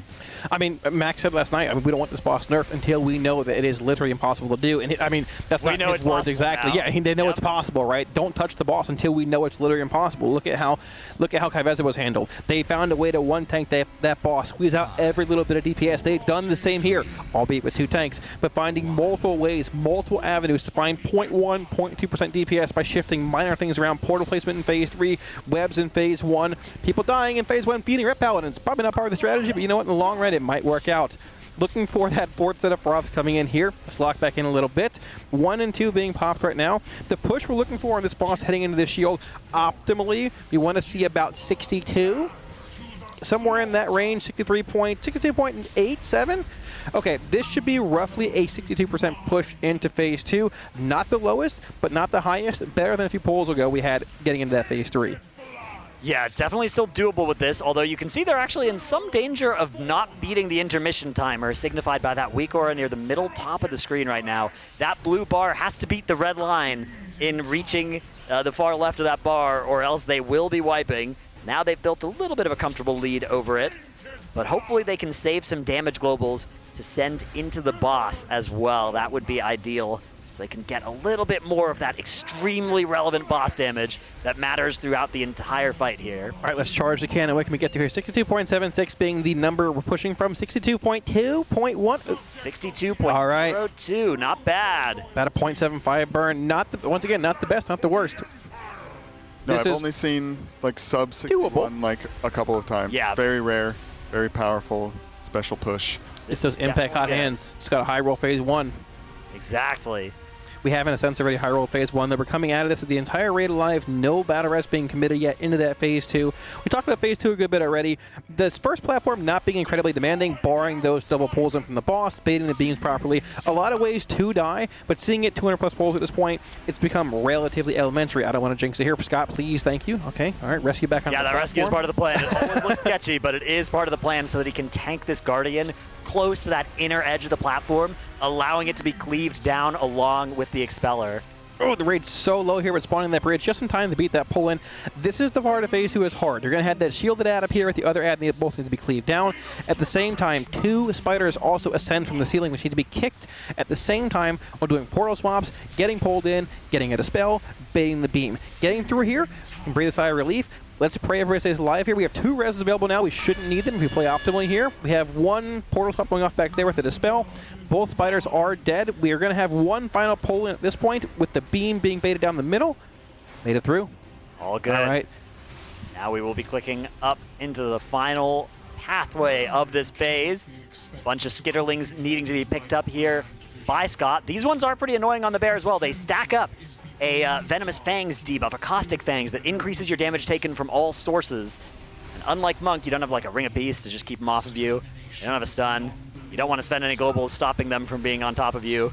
So you do end up just getting beat up by those ads and by all the damage in this phase. As a result, looks like Scott, though, is going to be healthy enough coming out of this phase. We'll be starting off Queen's on mandate. 3. Yep, Queen's Mandate ready to fire at some point in the near future here, optimizing boss damage. Coming over at 62%, last pull being 56, I believe, coming out of this burn. Let's see how low they can get it here. 2 battle reses available, basically near perfection up to this point. If they can execute Dretnos, this could actually be a kill. Any pull that meets these conditions of reaching it to phase 3, ideally with reses alive, but honestly, as long as we've just got 20 alive, it could be the kill. So this is potentially it. They've got to play like it could be as well. Moving the boss into position for this first overlap of tank mechanics. We'll see as precise of a Ring of Peace here as possible, keeping those spiders from getting into the boss, but also not putting them too far away so they can get cleaved down by all of this damage without having anybody have to actually swap off onto them. If they wanted to, they could kill those ads much more quickly, much more safely, but doing that would be a DPS loss on the boss, and we cannot afford any of those right now. Ooh, we lose Nick here, unfortunately. We have 2 reses available. We can get Nick up right now. He's right back up for this triple Acolyte set here. Not the most threatening, but they do indeed drop those 3 essences, which need to be carried through this Nova coming up momentarily. 1 is dead, 2 is dead, burning number 3 here. Should be dying pretty quickly here as well, getting into that essence drop with that Nova coming up momentarily. Both portals have already been dropped, 1 near the back edge of the room there. Here comes that Nova. Grab your essences, jump to the portal, a little bit of max damage here. Hop over, booming, actually leaping over the portal there, which is good. It spawns less circles to spread out with less raid damage overall, a bit more damage from your healers also. Yeah, it's actually incredible to me that warriors can do that. It doesn't look like something you should be able to leap over, and yet it is. Makes it nice and safe and a little bit easier again on the entire raid. Here comes the next set of tank mechanics. This is going to be hatchlings into Royal Condemnation shackles and 4 of those acolytes as well. We aren't yet into that lust set. We do still need to be doing good boss damage as there are so many of these web blades in melee, but they've all moved through the boss beautifully after that bait comes out. Those 3 shackle players going forward onto the next acolyte, the rest of the raid back inside this AMZ. Sketchy. Lots of raid damage, but they are going to be okay. Yep, those condemnations are indeed broken here. This quad Acolyte set is down now. Decent bit of raid damage coming in here with that web spread. We have, I believe, 1 dying on Exna, roughly burning through Skull as well. Heading over to Circle, maximizing boss damage. Look at those mass disintegrates from those dragons. That looks so good. It looks awesome, actually. The one across the room, I think, still is up on that range kick. THD usually goes back there and just finishes that thing off, blasting into it on that Destro lock. Yeah, all of those down essences now. are now down. So these need to be picked up along with the 3 essences from the first set. 7 players now carrying those essences through this portal. Riku's down. We get a res Riku before this, after this wave, actually, most likely. Jumping across here, getting this res once the spread is out. We have no res left available for us for this fight, but we shouldn't need them if we can all survive long enough here. He might need to wait for this condemnation to finish with this incoming raid damage. We're going to wait until after that and then oh no, now we've lost Boomy as well. Our 2 warriors are down. Our Arms warrior is going to stay down. Our Fury warrior coming back up. That's a lot of execute damage we've just lost there. We'll be able to get him back up in 40 seconds from now. Maybe relust for him. He probably will still have CDs, so it might still be recoverable, but now we've lost Dranako on the mage as well, and that is a fully stacked Spy Masters that is going into the ground. Warriors both dead currently too, so we only can res 1 of these 3. The damage check is going to be so intense, but they can still maybe do this. Lust being committed early here on the ads. Their Lust is already rolling at this point. We have 5 Acolytes spawning in here. A lot of raid damage coming as well with those condemnations. We're able to heal through it. We have 3 DPS dead here. If we can beat these 5 Acolytes, we can see the Nova again and see how low we can get this boss. It's already at 19%. Spy Master's fully cranking here also. Nick's dead as well now. One of their Pres Evokers. That's one that does so much healing as they get those 12 essences through that portal. And now with this many players dead, we're going to start running into a problem where we just don't have enough people to carry these essences. I think there's not really much of a way they can do it from here, but this was such a promising pull up until about a minute ago. Yeah, the boss was so low. It was so low. I don't have a good gauge of how low it should be at that point in the fight, but I feel like that was much lower than we've seen. Yeah, let's see if they can actually do these essences even with these players dead. Looks like they tried, but they failed to bring all 12 of them through that Nova. That is going to be a 14.74%. But you know what? Any pull over the 9-minute marker, I think, is going to be great at keeping them warmed up on this last phase. Yeah, we know that 10-minute marker is basically that hard duration to fight, giving you about 3 seconds leeway to kill that boss there. If you have the entire 20 raid alive there, that boss is still super low with that push at roughly 62 coming out of phase 1, and that, I believe it was 55.5 roughly going into phase 3 after that that hanging intermission burn there. The damage, they have the damage. If everybody's alive, we don't lose anybody, we have the damage. 2 battle reses going into that phase. You don't want to use either, essentially. But we have the damage. The problem is that if you lose a warrior early on, if you lose anybody early on, it snowballs so fast with those hatchlings coming in. Dude, look at this absolutely tragic happening here. They don't have a soul stone, so they're going to have to actually fly back and res. Maybe. Oh, no, Zevi was also alive inside there, so just enjoying maybe he had the scenery. soul stone and hadn't noticed it or something, and Nick is just flying back now to rejoin the rest of his raid. That's always such a tilter, right? When you're all dead after a great pull and you don't have that soul stone set up. Just one of many ways that warlocks can get yelled at. Just taking in the raid one final time before we kill it here. On our predicted pull, Dranos, 397. That's right. Yes. I've always Very been nice. saying that 397 was going to be it. Lock in, chat. This is the pull. This is the one Dranos called last pull, actually. This one being the one they're going to kill it on. 100%. Absolutely. And also a couple weeks ago. Yep. Yes, he actually DM'd me on the plane when we landed. He said, hey, we're going to kill this boss at pulling up 397. I can pull it up and show you if you want, but just believe me. Oh, I do. I would never lie to you. Or chat. It's over. Caster Curse, wipe it up, says chat. Maybe that's the problem. We're caster cursing every single pull by updating. I mean, because I predicted this number all along. Right. Oh, yeah, the guild is just ensuring the prophecy comes true. That could be it. Oh, I thought Nick had gotten up for a second there, but no, he just bent down. Get the blood flowing a little bit. No problem there. Perhaps. Yeah. Do you have one player not accepting the res, so a possible bathroom angle? Maybe Not 100% monster sure. angle. Maybe they're committing to going popping the into M's, the night. getting ready to get as late as we need to go for this boss to die, perhaps. Yeah, they are over 12 hours into their raid day. The mental fatigue they're fighting off, but I think you're energized after that 1.7. Yeah, I think that kick-started every adrenaline system in their body. All right, a channel point prediction goes up. Does this boss die before pull 400? And on the honor code, all in your points. Do not do anything less than all in, whatever you're predicting. Well, yeah, you throw it all in. Right. Yeah, you always got all in. Yeah, I always all in everywhere I go. Yeah, me too. Yeah, come on. I have more than 1 million points in Ben's channel now. How many points All on in my channel do you predictions. have, Dranos? How many do you get per minute watching? I think like 1 or 2. Okay, I probably have about 10. Nice. All those raids you gave me, right? It's about, Yeah, it adds up exactly, eventually. exactly. Those 5 raids over the last 5 years have added up. Nice. Yeah, by accident. Yeah, you won't put one too many eyes on my name. Yeah. Trying to raid the Kalamazi. I misclicked trying to click on a different streamer's channel. Yeah, well, you know, I appreciate it regardless. These things Very happen. heartfelt. Very heartfelt. I'm sure I have more than 10, at least 50 or so. Oh, that's great. You know. All right, here we go. Next pull underway. Phase 1, we are very much hoping to avoid any wipes here, but we are also trying to optimize our damage, and those two goals are somewhat, there's some tension between them, right? Because the things you could do that would make you least likely to wipe are also things that cost you damage in some cases, so you have to be greedy while also not getting punished for it. Yeah, that's what we're talking about. I mean, we're 400 pulls in here. We've seen phase 1 basically 400 times, right? Players can find tiny little minuscule ways to get an extra cast in. Maybe you can get a cast in before these swirlies come out your feet. You learn that just naturally, subliminally, over like the 400-ish pulls you have in these phases. The problem is that you haven't seen those overlaps or that phase 3 as much. So we saw even in the middle of the day here, they might have gotten to phase 3 with 18 alive, but they're still pushing through it to try and see those minuscule little, I guess, optimizations they can get at. But we've seen it from, like in phase 1 from pull 1, right? There's probably not a whole lot more you can really do here besides just stay alive, pump the boss, maybe impact roll some hot hands here, cross your fingers. Maybe a couple of Blade Dance resets for Shaq could be the vibe as well. Yeah. A couple of crits. from various abilities across the board. All of a sudden, we could be looking at a new low on boss HP. Well, Chaos Bolt always crits. Chaos Bolt does always crit, so does I-Beam. Oh, really? Actually, I didn't know that. Is that true? Oh, my gosh. It feels very good.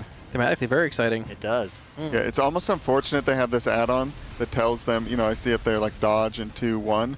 Because if you came in here and watched it, it's like, oh, they have something that tells them what to do at all times. But at this point, they're probably not even noticing that. Right. It's just part of the dance that they've memorized. Yeah, 400 pulls of phase 1, and it is all largely second nature. That's one of the things where that process of becoming good at a phase, becoming, perfect at it, it goes from manual to automatic at some point. What's very important characteristic of a Race to World first player is that they're good at it while it's still manual as well. Yeah. And or that they can convert it to automatic very quickly, which different styles exist among these players. Some of them are a lot more intuitive, and some of them are a lot more planning based. Players like Fired Up and Shack always seem to me to just be, that seems good. This seems like the right place to be, the right time, and they're always right. All right, we do see a set of 4 Froths coming in here, popping 1, 2, 3, and 4. Looking at the boss health push here. Once again, we're looking for around 62 being like the rough range we want to be before she shields here. 62.81, not the best, not the worst, around where we were last pull actually, which we seem to probably have the damage or right around there with a good pull getting into phase 3. So we'll take this. Once again, Dragon was pointing out last pull, that blue bar in the middle of the screen there, at the top middle, shows the actual point where the boss is going to pull you in with that third pull versus where your DPS is at on that blue bar. So while it might seem like a bad thing, they're riding the edge of that red bar, a bit more of a gap between now. You want to be there because that means you can allocate more damage to that shield, or the boss damage for the shield, maximizing every little bit and getting the boss as low as possible for that phase 2. Once this shield breaks in about 5 seconds here, we'll see the boss being blasted a bit more as well. Players holding CDs and minor cooldowns for this boss burn. They're barely ahead of the actual pull in here. We beat it. What can we get it to? 62.8 to 62.321. All right, about the same as last time. A 0.75 burn roughly. So let's see what we can do. 1 battle res available going into phase 2 here. Yeah, we know they can do it without getting sub 60 on that push. We've seen them vary in phase 3 damage a lot. Like last time it was very high, so this is still easily kill range. They just have to make sure everybody survives. They're going to want to have all their battle reses. It's very sketch in that last phase, and they don't want to go so far and just have someone laying on the floor at the very end. Yeah. All right, Yip's picking up these ads, taking it over. Probably placing his Transcendence next to this Beam Man. Always nice to have a Transcendence available, just in case, even if you're not planning to use it. Just in case, yeah, exactly. Yeah, is it a global? It is a global, but drop one. You could maybe place it while you're flying through the air, potentially, just as you get above the platform. Could be the vibe. He does also have the Lighter Than Air talent, which is a new talent in War Within, where after you roll for 5 seconds, you can double jump and get a slight dash, and that'll actually cancel knocks as well. So, you can have that, and as long as you remember to roll before you get gripped, you then will be able to press spacebar to cancel the grip once you are airborne. I love all this new class mobility. Meanwhile, I'm stuff blocks my feet as a warlock. That's great. Love to hear it. Very cool to see. Yeah, you sound like THD whenever they start talking about Time Spiral, and he just has to remind everybody, hey, it doesn't do anything for me, guys. It really doesn't. It does something in your mission there, but regardless, we don't really care about that much anymore because we're getting to that final part of phase 2 here. So we still have that 1 battle res, actually 2 battle reses available now. This is about the exact same spot we were in last time heading into that phase 3. Almost the same threshold in the boss as well, as long as we can make it through this second part of phase 2. And this is it. Exactly what they need to be doing is getting to phase 3 with all 20 alive. 2 battle reses is the icing on the cake at this point for them as well. Even 1 battle res we'd be happy with, I think, but 2 is tremendous. They just need to avoid the... They need any deaths they have in P3 to not be consequential ones, right? They need them to be the deaths where it's like, okay, that was a healer, they can res, rather than, okay, there goes a DPS with Lust and Spy Masters and CDs. Those sorts of deaths we can't afford. With any number of battle reses, it wouldn't work. Right, you basically have all your range, all your Spy Masters essentially stacking like a huge execute on the boss, right? By hopping Lust, they're going to have an absurd amount of intellect on them with the Trinkets pop for the Acolyte cleave, for the boss cleave with Lust, but got a little ways till we get there, right? Boss coming down at about 55% here, about the same as it was last time heading into this phase. So we've gone over it a few times already, but it's sort of rinse and repeat, just it gets harder and harder as we go. The first ability here we're going to see are these hatchlings being dropped behind the boss. There's Ring of Peace coming out to keep them all away from the boss, but also being very close to the boss itself for max cleave from those warriors, those DKs, all the melee, and that range cleave if need be. The DKs are pretty much the only ones who will actually turn and face those ads and hit them instead of the boss with that massive Breath of Cinder Ghost AoE. Everybody else is just hitting the boss and cleaving for free onto those ads. The most that they'll do is save something like a Blade Storm so that it can also be hitting those ads. Press that Whirlwind every few globals so that it can also be hitting the ads. But other than that, they are just focusing on boss damage and letting these ads die. These Acolytes, they need to die before the Nova finishes, but the only thing that's kind of urgent about them is breaking their shield so that you can then start kicking them. Once that shield's broken, you'll see them really slow down on how much they're worried about those ads. They do need to get through this portal before the ring reaches it. A little bit sketchy there. And now the Essence will be being dropped by Atlas here as well. He does drop fairly low, and he does go down as well. The Essence is going to go down also. It is going to be a res. He wasn't in his breath. You know what? That's fine. That's a free wings. We do need to res him with some swiftness here, but he does accept that res while there's not too much damage going on. Yep, boss being dragged to the corner here for that second set of hatchlings spawning momentarily. This is also a ring of peace being committed here. Atlas back up for that breath cleave if need be here. For that, once again, maximizing boss damage. This is where it gets crazy though. You're going to have this overlap of webs here, followed quickly by these actual condemnations coming in here. Dazer goes down, unfortunately, as well as THC. We have no res available. We can keep going here for a bit longer. We're going to have the 4 Acolytes spawning in here as well once these condemnation chains are broken. I think the prospects of it being a kill on this one, though, have diminished to 0 as a result of these deaths. I think this is a jump angle. And we are, well, I don't know. We can stagger along a bit more here. But I don't think you're, yeah, okay, there's Scott and Yip's dead. That is definitely the end of this. There are some jumps going. I saw somebody jump. Yeah, there it is. All right. I think we're at I think we're at that point, though, where if you see that happening, you can call that wipe. I mean, obviously, you can get some more reps in there, but you're also at that point where it might just be, okay, go again. Yeah, it might not be know worth what's 2 up. minutes. Yeah. Right. So what was it that took, they had one res go to Atlas, what took the other one? Even though it didn't really matter because they lost like multiple people? It was super fast. A better caster than I would have noticed, but I saw the deaths afterwards and was like, oh, we still have a res. And then I looked at the res tracker and was like, oh, we don't have a res. Yeah, what happened there? Quick on that one. Yeah, I missed it as well. They're fast. Man. They're faster than us. That's why we're not here. Why we're not raiding cams. That's why we're here watching them do it. But we do know that for the most part, they're probably going to need all 20 alive regardless to beat that DPS check. Maybe one can be down if we get a really good push coming out of phase 1. But 62.2, whatever it was, is probably not that threshold. So either way, we know what we need to do. Just go again. And the cool thing about this, actually, is pull 398, which is the pull we predicted. Yep, exactly. We've always been on pull 398. Mm-hmm. Yes. Coming up to mine. Answer a couple of questions from chat that I've been seeing. Why don't they go to bed and kill it tomorrow? Well, I mean, one reason is that it's not even bedtime yet. That's bedtime's been usually around midnight-ish. They've gone a little bit earlier, a little bit later at different times in this race, but I think they will probably go past their bedtime, but we're not even there yet. Yeah, bedtime in about an hour. Yeah. I think they push is maybe 1 a.m. I think they will go later than 1 a.m. tonight if they do not kill the boss. Yeah, they will probably go late, and if they hit a lull where they're just using P3 for like maybe an hour, then that'll be the end. But I don't think that'll be the end of the race. This boss is so difficult. Echo still has 13% of the boss to get through, and that is that's fight progress as well, not boss health. So they have 19% of the boss's health to get through. Yeah, and we've seen that 19% can take what, 200 pulls? I mean, I'm trying to think of when Liquid got this time yesterday there. we were at 15%, so it's it can take a long time. Of course, the fear is always that they'll do it faster than we did, right? Right. Yeah. And they've got it basically all mapped out down to probably cooldowns we've been using. At the same time, we do know as well, like if you make it through that set of Acolytes with that Nova coming in, that 19% can be 10% or 7%. You can shave a lot off that boss at that checkpoint being completed. So we'll see. But I would say, Echo are not in any pull territory yet, but they could certainly go into any pull territory and then kill the boss while Liquid sleep if they go to sleep. I don't think it's necessarily likely, but it's definitely possible. The boss seemed impossible this morning. Yep. And now it seems possible, so a lot can happen within 8 hours.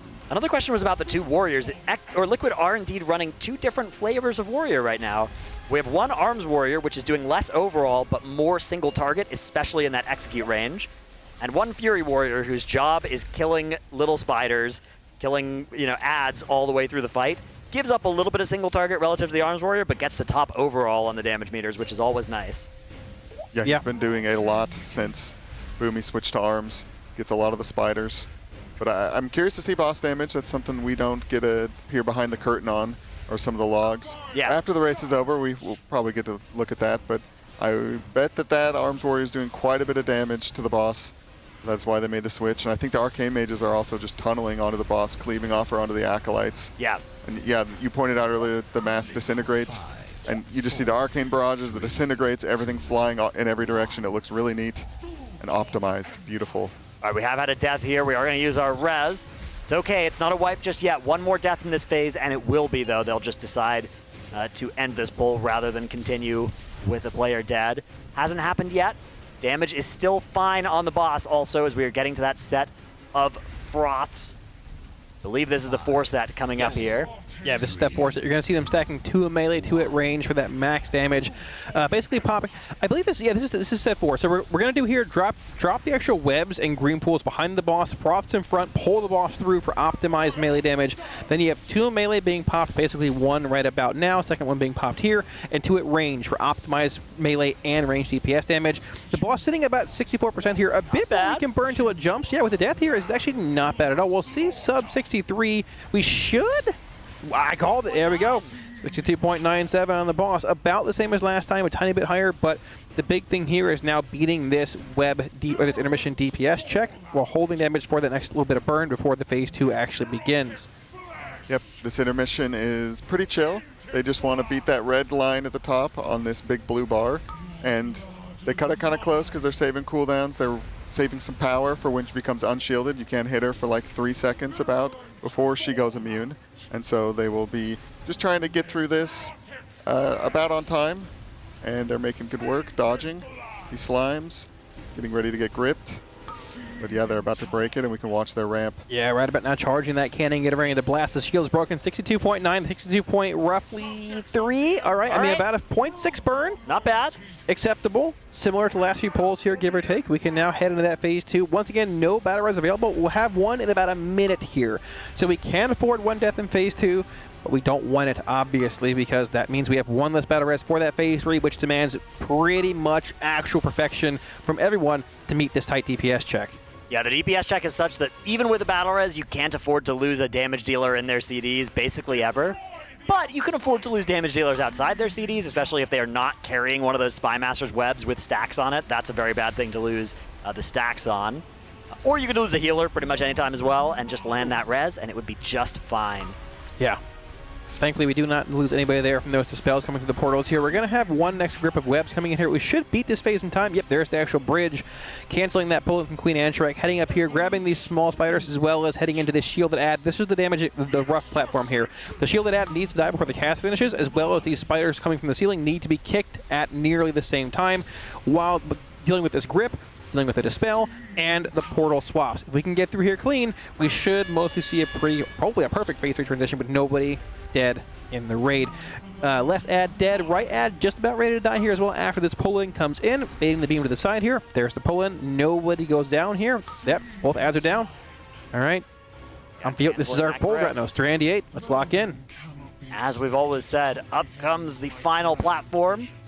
Scott grabbing all those. We've got Yips up in the top right in that picture-in-picture as well that you can watch to see how things are going on the other side, although notably, most ads in this phase share health with each other with the counterparts on the opposite side. It's only those ones on the phase 2 platform that don't all share health with each other, but it's a pretty cool thing about this fight. You'll always be pushing at the same time as the other side. That's how you always end up getting knocked into P3 at the exact same time as the other side. Yep, speaking of pushing here, we are pushing into phase 3, 62% in that boss before the RP burn begins here. We've seen about 56, 55.5 coming out of this. Let's see where we're at roughly here as well. Keep in mind, this 5:30 timestamp does not have major cooldowns here. No less committed yet either. We're going to be holding potions, Spy Masters, Lust, and everything to that roughly 8:30 mark when the boss should begin to melt with Lust. But for now, got a few waves of Novas to get through, as well as the boss being dragged to the corner here for these hatchling spawns that are coming up momentarily. All right, here come those hatchlings with that tank combo landing massive damage onto Scott as well before Yips is able to now safely taunt the boss back, drop that Ring of Peace under the boss, and keep these hatchlings from getting into the boss. Looks like they're mostly dead, high. But even low. Okay, we're alive. We're okay. I don't think it even went in. I think that was just the burst of damage from the Acolytes getting summoned as well. It does look sketchy, but the boss gets big and glowy when it actually eats one of them. Yeah, there we go. So we have these 3 Acolytes spawning here now as well. Pretty trivial for the most part, but they're going to drop these 3 essences. And once again, these essences of Mythic are permanent. They don't despawn when you go through a Nova. So we need to kill these 3 ads before the Nova begins, pick up the essences, and go through the portal at the exact time possible for max boss damage, which we see happening, well, right now. THC's not going to bother with that. He's going to take Demonic Circle instead. That's one less of those big circles, one less person constraining their space and doing extra raid damage with that mechanic. One of the big advantages of the classes that can do that every time, right, with things like Demonic Circle, Heroic Leap, Blink, really powerful class abilities. Yeah, very, very powerful. Mechanic. They've gotten so good at spreading out those circles. It used to be kind of chaotic, and now it's just like this beautiful, perfect spread. Yeah, you can see the plan coming together, right? Everything's sort of just meshing on these poles. It looks perfect, precise, almost perfection, but that's what we need to kill this boss, right? We see that second set of ads spawning from the boss actually here, the tank ads. This is the Royal Condemnation overlap with the Acolyte spawning in. Everybody goes to that circle marker. Big raid damage here with the AMZ being put down. We made it through, so we're going to burn these condemnation chains down here with these 4 Acolytes. We're going to have a total of 7 essences being juggled with this next Nova coming up. 1 Acolyte is dead. We're moving on to number 2 on Skull. It's about half health. Moving on to number 3 as well with that diamond marker. 35% on the boss as we enter the first range of our execute effects. Those Soul Reapers now triggering from our Frost DKs. We are going to get these portals placed, 1 in melee on that X marker, 1 out at the edge of the room. Nick going on an adventure here, over to the side here, so that he can grab one of these essences and then land. Eventually, it's going to be a rescue and a renewing blaze onto Beanbaker here, bringing him forward and giving him half of the effect of his own renewing blaze, making it so that he can live, taking an essence when he already has that vulnerability debuff. Yeah, big condemnation damage coming in here as well, but this is where we're going to see that lust being committed in a moment here. Once these tank ads spawn, we'll see that Ring of Peace come down, hopefully burn them down, and then we'll have that lust committed momentarily with those huge Spy Masters around the 8:30 mark. We're going to see here the tank ads coming out right about... We lose Big Poppy. We have a res available. We can get him back up for this momentarily. He's back up. Yeah, he didn't send CDs yet. He hadn't hit meta, so we're okay. This is actually not going to cost too much damage at all. We are now playing without a B-res for another 25 seconds. We do need to finish these ads off, but there goes the lust, and they are getting ready to send this boss home. First, we have to get rid of all 5 of these Acolytes, though, and then pick up all 12 of these Acolytes' essences. Yep, we have all 5 being burnt here. It's going to be, like you said, a massive 12 essence carry across this Nova. If we can get this far, tank ads are already down. We have the actual shackles being down as well here, too. We have the pre-spread coming out right about now. Once again, after this, you're going to have this web overlap coming up. You need to grab your essence here. The boss is at 15% already. Goes down. We have a res available. He already sent his Spy Masters and his CDs as well. This is not the end of the world by any stretch. We do need to now get those essences picked up so that we can take them through this portal. Here comes the final Nova, the final Frothing Gluttony cast before the Enrage on this fight. They have to get all 12 of these through, but first we have to dodge these web blades. Look how little space there is for any of them to stand. We lose Drying here as well. We can go through this portal. We have the bosses at 10%. Take the portal.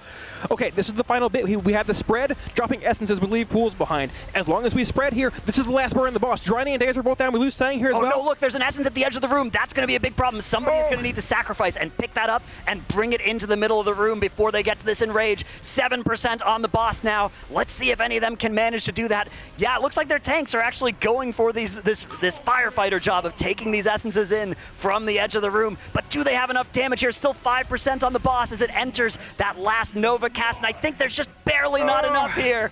Oh, tragedy once again. 4.743? 4.74, roughly, yeah. There it is. Okay. All right, well, that was a little close. A little close. We lost 3 DPS before that final burn. We also went into phase 2 about 1.5% to 2% higher than we've seen on good polls. This is another one of those polls where you can look at it and you can count the number of things you would need to change for it to be a kill on one hand, which is not many polls on a boss of this difficulty. Usually, a lot of stuff went wrong. Things went wrong early in the fight. This poll, it's do a little bit more damage in P1, but mostly just don't die. You might not even need to do more damage in P1. You might be able to kill it with the damage they had there if all of their players could have made it the entirety through to that Enrage. That would have also fixed the problem of the essences being dropped at the edge of the room. Although if any of that happened because of something other than a player death, that's also something they need to fix. Yeah, but the good thing about that poll, they are getting incredibly consistent at the first 2 parts of that phase 3. You rarely lose anybody there. If you do some little mistake here and there, but honestly, it's rinse and repeat. They've seen it enough. They've even seen that 5 Acolyte set probably enough at this point where it's just hey, we got to come in here, just no random deaths, enough damage in phase 1, this boss will die. It's any poll. All right. Literally any poll. Well, we can get a bit of a sense here for what that has done, if there's anything they can learn from this, and how the vibes are doing as we are just crossing over that 11 p.m. threshold here in Los Angeles. Let's go now to a brief Monster Energy listen-in.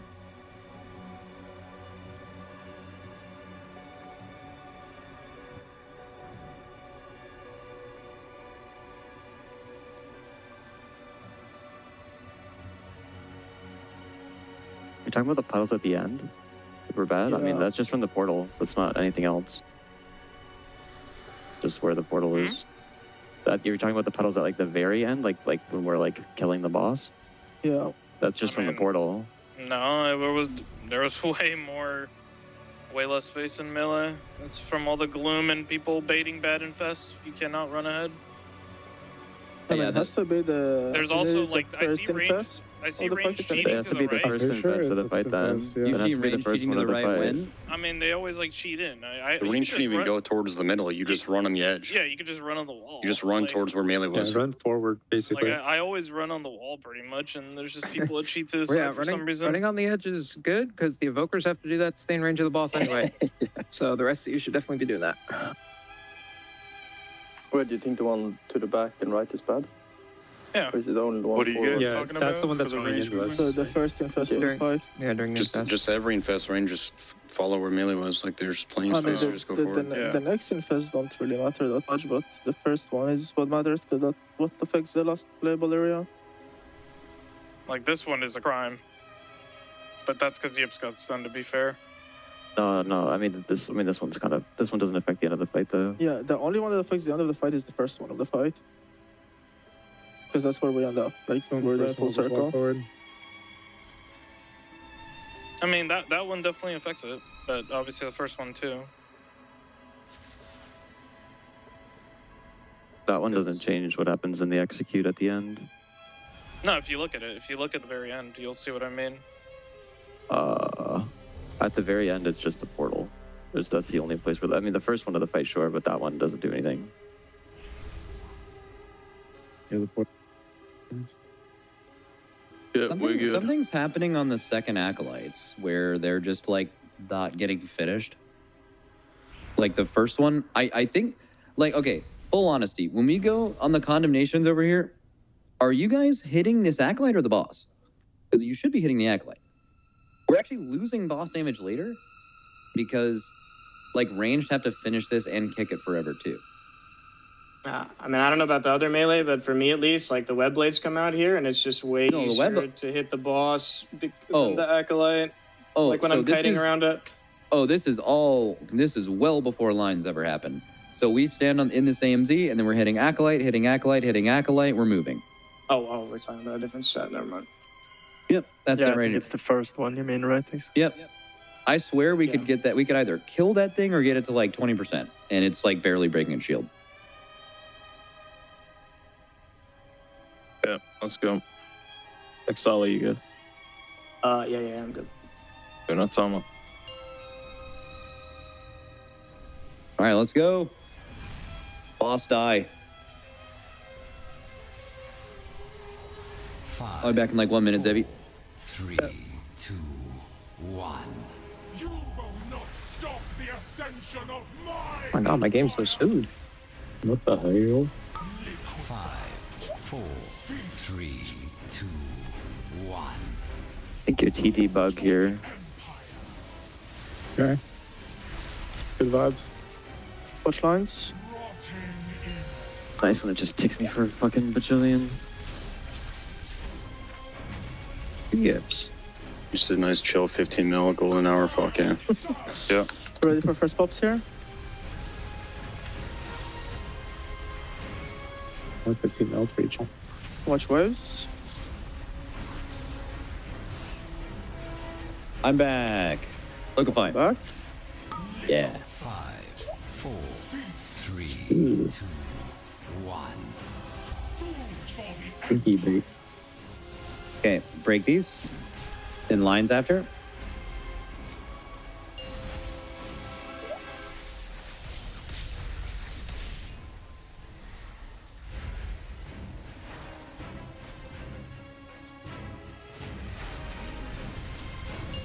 Okay, lines here.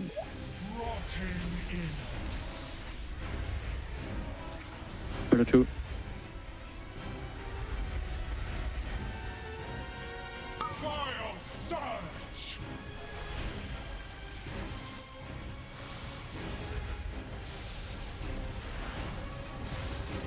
Okay, watch waves, waves, waves. Lines in 3, 2, 1.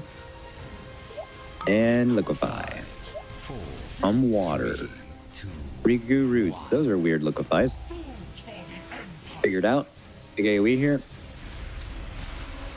Help your dragons. Destroying. Bang, bang, bang. Okay. The smallest home in the world.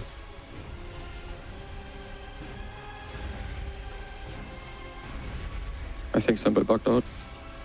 Yeah. I did. I heard a double sound, yeah. Okay, so we just need to give Riku something in the intermission. Yeah, it would be nice. Holy fuck. Right now, break. A little fun. Yeah, we're feeling good right now. Feeling amazing right now. I'm right. Okay, I'm over here. What Dude. the Bro, what the fuck was that? Getting a 5-stack. Res Atlas now. Make sure you use your health pod before you blow up here. I see it. And use a personal as well. Oh, 1 second off, man. Okay, getting sucked in 3, 2, 1, now. Do we have a personal for me here, by the way? Fine, he can sack you. W. You brothers are gonna suffer later on though. Fuck it. I need the time spiral here. You will I think suffer. we are dead. Huh? No? Getting sucked Okay, in just live, everyone 3, live. 2, You shout Riku 1, whenever you're out. now. Dobby, Niggas being Dobby. Oh, Nick.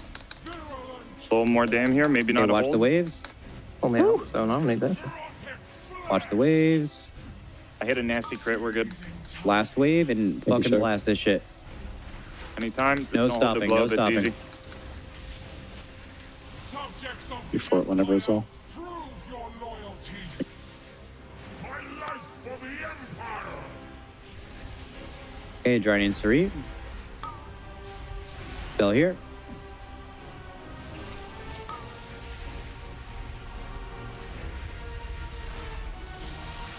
Monkey down.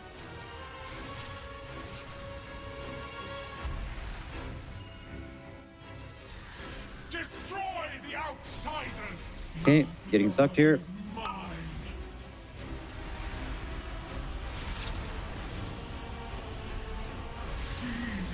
Getting sucked in 3, 2, 1, now. We need big damn. Hit the expeller. And range click. W. Evolution always tries. Dazer and Impecker first. Range is the first suck. Feeding time. Suck in 3, 2, 1, now. Blood is mine. Okay. Shack go. Nice. Kill the Acolytes, guys.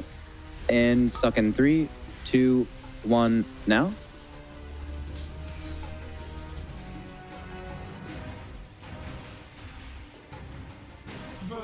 Okay, watch orbs now. Expected to comprehend my grand vision. Ascension is the only path towards saving the Nerubian people. If that Okay, Boomy and Sang. extermination of non-believers, W. so Don't scare me. You got scared, man?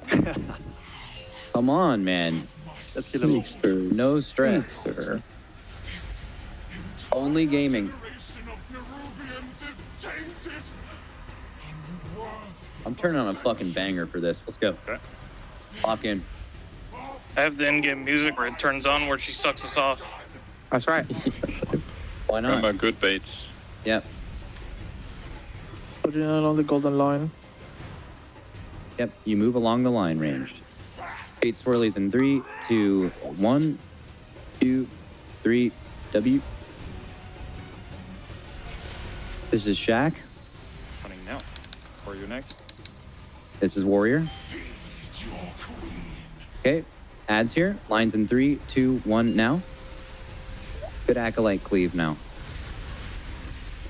Turbo blast these things. Okay, lines and portals now. Ranged. Get on X, get on X. Watch the Acolyte essences. Finish this thing. Good. Everyone can do this normally. Listen to my call. Hit boss. Taking this in 3, 2, 1, go. Okay, Okay, dodge, orbs and lines now. Orbs and lines. Orbs and lines. Watch drops. Orbs and lines. Back. Okay, good. Keep it moving. Along the rim. Okay, along. Yep. The swirlies in 3, 2, and 1, 2, 3. Now. Impact. Stunning. Good. Watch lines. And then we're getting shackles in 3, 2, 1. Now, everyone square. Shackles go to orange.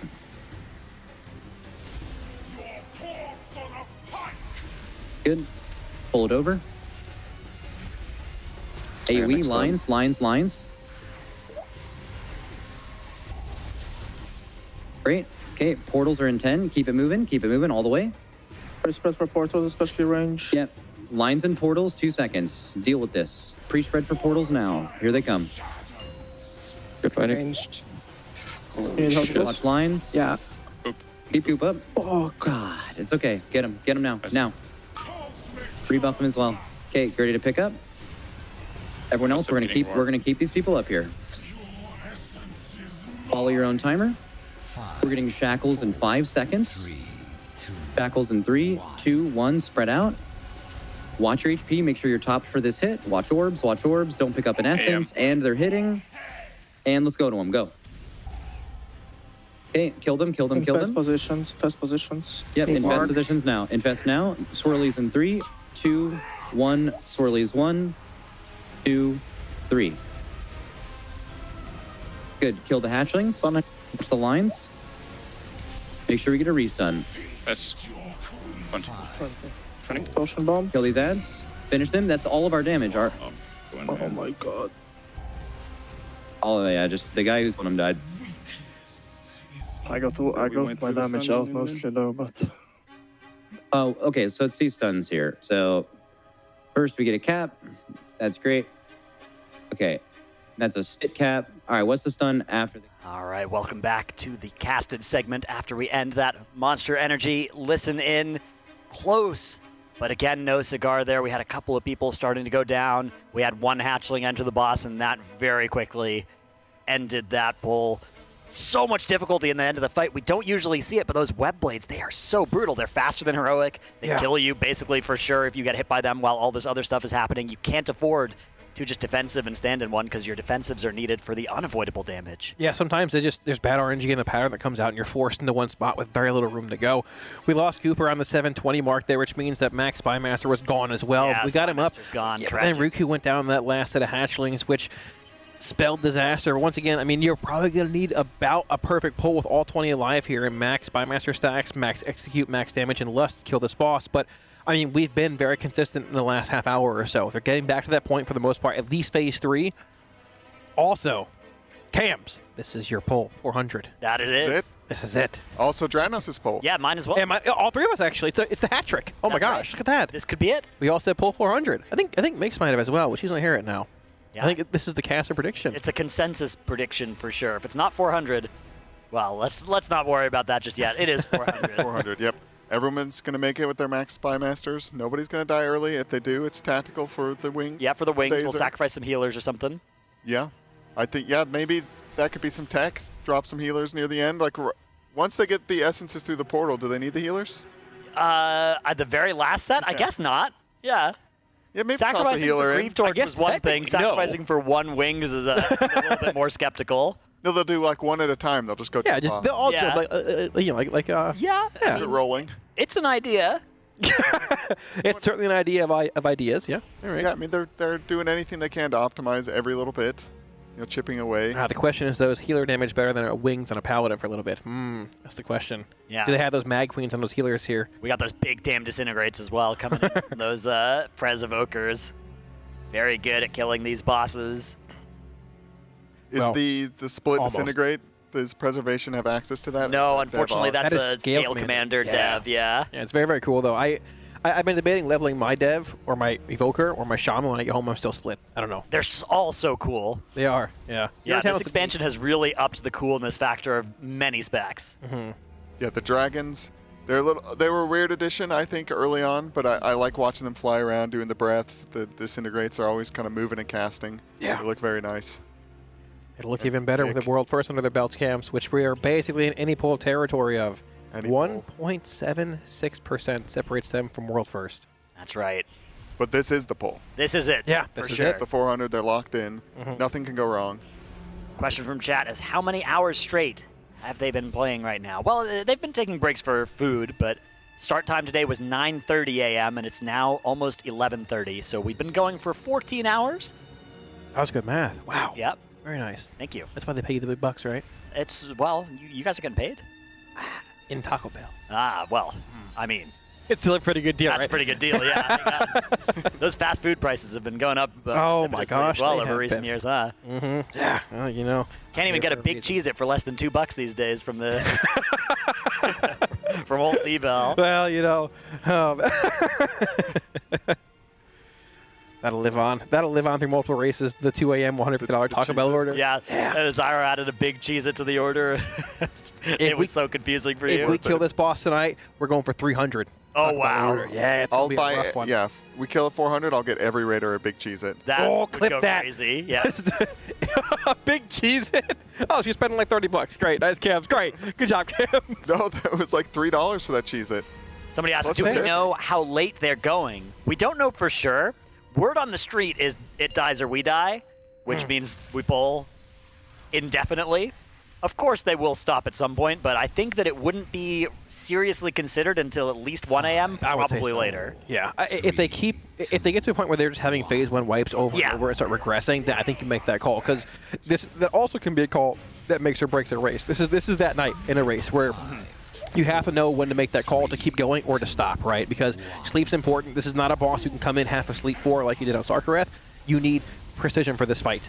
Absolutely, yeah. Now, 14 hours, they're used to playing after this many hours of gaming, but as we start getting up into that 16, 18, 20 range, we do expect that play may start to deteriorate, and at that point, it may be best to just try and get some sleep. Echo, having gotten below that 20% threshold, is going to make sleep a lot harder to do, but it might still end up being the right call. But that's not something we need to worry about right now, because any of these polls could be world first. Make sure you've subbed to this channel using your Twitch Prime if you've got that available, or using your US dollars if you don't, so that you can avoid any ads that might play during any of these polls, because all of them could be it. Yeah. We are in any pull territory for sure. The last few pushes we've seen that have gone like deeper into phase 3 in this boss have been about 62.1, 62, one being 62.5 after the shield's broken in this phase. We've seen as low as 60.7, I believe, yesterday. Looking for that 61 range to be realistically in that optimal kill zone with the raid alive in phase 3 if we can make it that far. So that's the number to keep your eye on at the end of this phase right here. Yeah, we haven't really been getting to this point of like multiple back-to-back-to-back enrage wipes. We've definitely been seeing a lot of wipes getting deep into P3 though. If we do get multiple back-to-back enrage wipes and it's like, oh, it's 1% every time, we may see them try and optimize further. Earlier they were thinking about doing some stuff with taking THDs and Exiles cooldowns off of phase 2 so they could get an extra press during phases 1 and 3 combined. But I don't think right now they think that's necessary. Right now they think, okay, do what we are planning, get to the end with 20 players alive, never have a death, never have a huge inefficiency, and this boss will die. And I think I agree with them. Yeah, I think if you added up the best of each phase, they have killed the boss. Absolutely, yeah, the like sum of splits metric. They have the damage in the way they're doing this fight, and they just need it all to line up perfectly. Absolutely. We see like a 1 to 2% range coming out of phase 1. So like even that on their 1% wipe, they could have killed it with the P1 damage being higher. I'm not sure what the push was there, but there's always just these little min-maxes they can make. Even though they've already gone so far, they just have to like keep pulling and basically hoping for a good roll. At some point, it's a bit of, I don't want to say luck, but they're hoping to have a more lucky pull, I guess. Yeah, speaking of luck, look at this push here. 61.5 before the actual shield's broken. This is a really good push damage-wise, about 1.5% lower than most have been last phase. We can't jinx this. This is pull 400. We all called this pull. One res available here. The big thing is beating this shield, that weak war in the middle of his screen there. We want to be ahead of that red bar just by enough, but also holding CDs for when that bar breaks. We beat that pull in for a little bit more damage on the boss. This is a really good push damage-wise, though. Yeah, they are now ahead of that check, but it's important that they save as much damage as possible for those 2 or 3 globals they get after this shield gets broken. Can we see this boss's health dropping below 61%? Here comes that push. Cannon. There we go, 61, sub 60.98, and this boss is on life support here as we move into the phase 2 ad section of the encounter. Yeah, so this is going to be one of the more dangerous parts of the actual encounter itself. A lot of volatility in this phase 2 when we get knocked to these platforms here. We have one battle res available. Hopefully we don't need it. But the second platform here is probably the most volatile. For the most part, 1 and 3 are pretty elementary for the most part, dodging beams, baiting the web properly, and killing these ads. The big thing is getting both these ads dead in time to activate that bridge to basically snap the second pull-in. We have the first pull-in coming now, both the ads being tanked towards the ads, Scott being rescued back on that platform to tank those ads. We have a res for TSC. We can get him up here. We get him up before the actual second platform begins. We can break that shield and bring max damage to that. We'll have another res available in about half a minute here. Also, the rate pretty low for this next grip. Can we beat this? Can we beat this pull-in? Can we beat this? Oh, we didn't beat it. We lose THC. Oh, we lose both Dazer and well, THC. that's it. That's a shame. I think this is just a jump off the side of this bridge. Because you yeah. And there they go. Off the side. What a great push, though, on boss health. We just got to do that again. Yeah. And then also do all the rest of the fight. So it sounds easy when you put it like that, but it's anything but. Right. I have failed. Yep. 400 was not it. Well, that poll didn't count, though, because that was a new, like, boss low. So technically the poll next is the one you're mentioning, right? 401? No, I said it gets 400. pushed forward. Oh, well, ours gets pushed forward at least, because you might have misspoke. I don't know. It's a rare showcase of integrity from Cams here. I respect it. Not rare as in from you, but rare as in from anybody on this couch. Oh, I see. Yeah. Yeah, I'm sticking with my 400. I'm sorry, I'm wrong. Dratnos, he picked 401. Weird number, but... Yeah, I have always said it. Yeah, and you'll stick to that as well. The integrity. It does look like they're getting ready here for another poll. Healing going on the players. Yeah, I mean, what is there really to discuss here? Not a whole lot. Honestly, you get back in, you hit that sub 61% DPS or damage threshold in the boss here. That is a... If they had hit that threshold on that 1.76 pull, that could have very likely been a kill. We've seen basically that 62% being about what they've been doing for the last few pulls here. That 60.98 is what they want to see heading into that phase 2, which would mean phase 3 is within that kill range, maybe even giving a bit of leeway for somebody to die. Yeah, right? Absolutely, yeah. A little bit of wiggle room is all they need here. They have almost enough. Like, they could reliably get this boss to 4 or 5% if they played it safe. And then they have a bunch of stuff they can do that is sketchy that gets it down to, 0. But it makes it all so dangerous every single pull.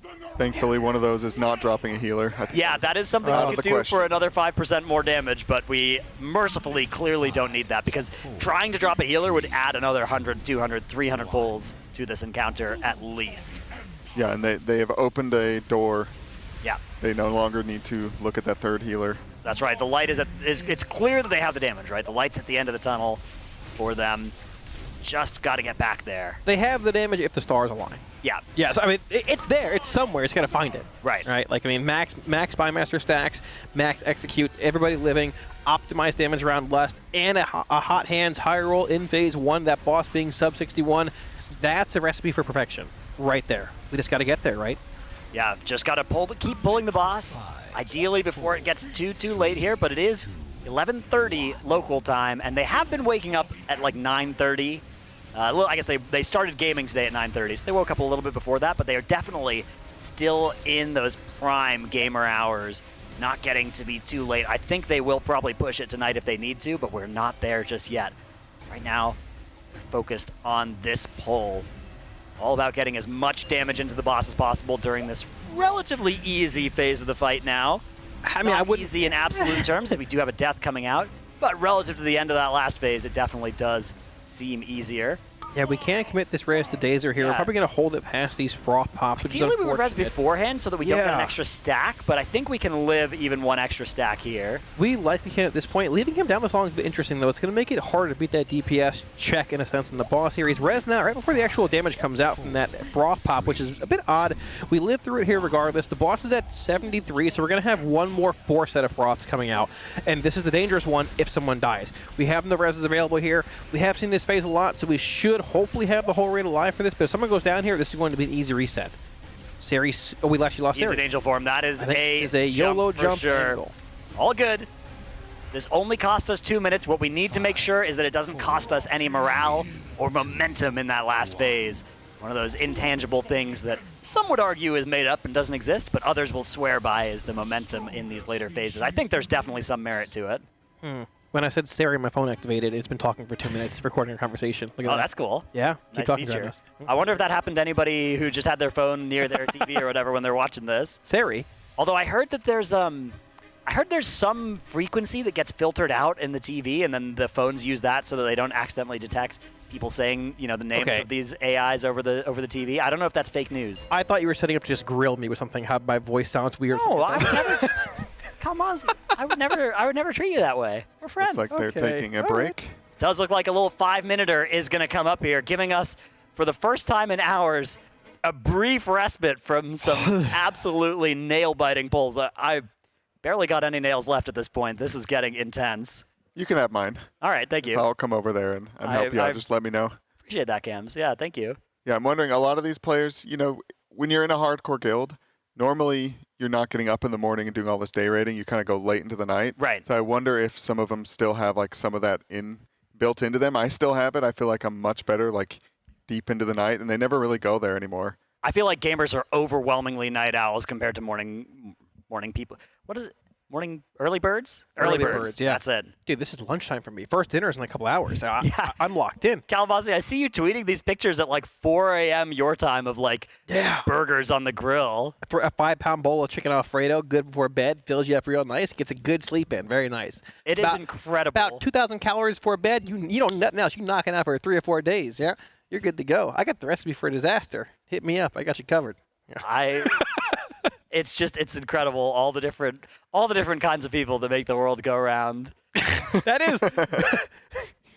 All right, we've got a few transmogs to get through. We are closing some missions on transmogs as we hope we're approaching the end of this race. But these were transmogs sent in as part of charity donations this tier for our drive. We've got Regicy. Oh, all right. Bloody DK. I like this. Yeah, this is a 10 for sure. I love the color coordination of all these different parts. The Wendigo woolly slippers really do it for me. How about you guys? I think a 9.1 on this. I like Clown Mogs. This is indeed one of them. Cams, what do you think? A 1.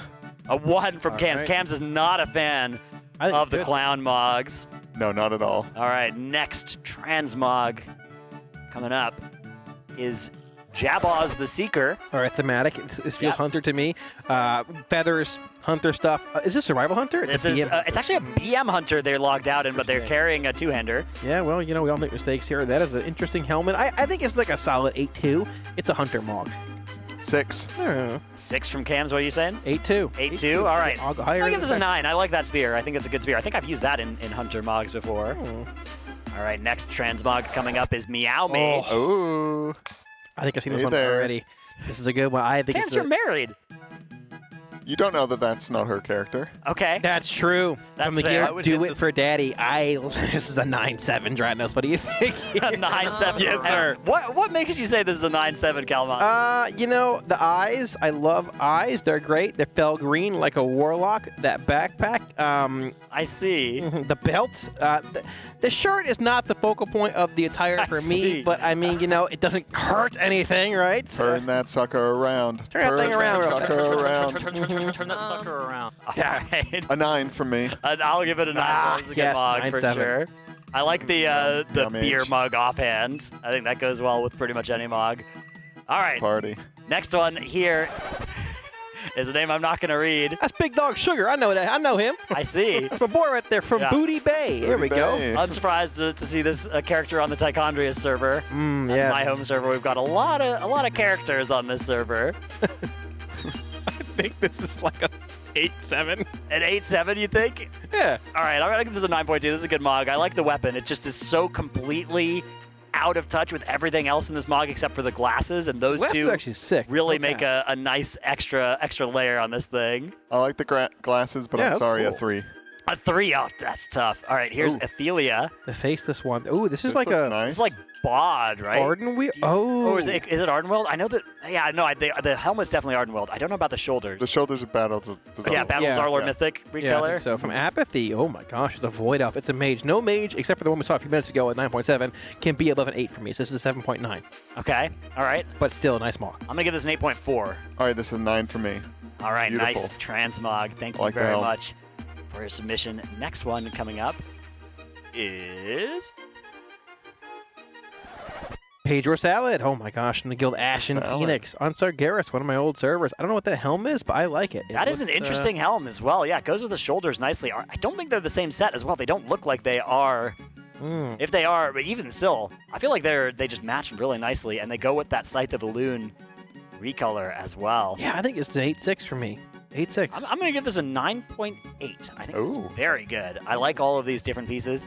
The minus 0.2 come from the fact that it is a balanced druid.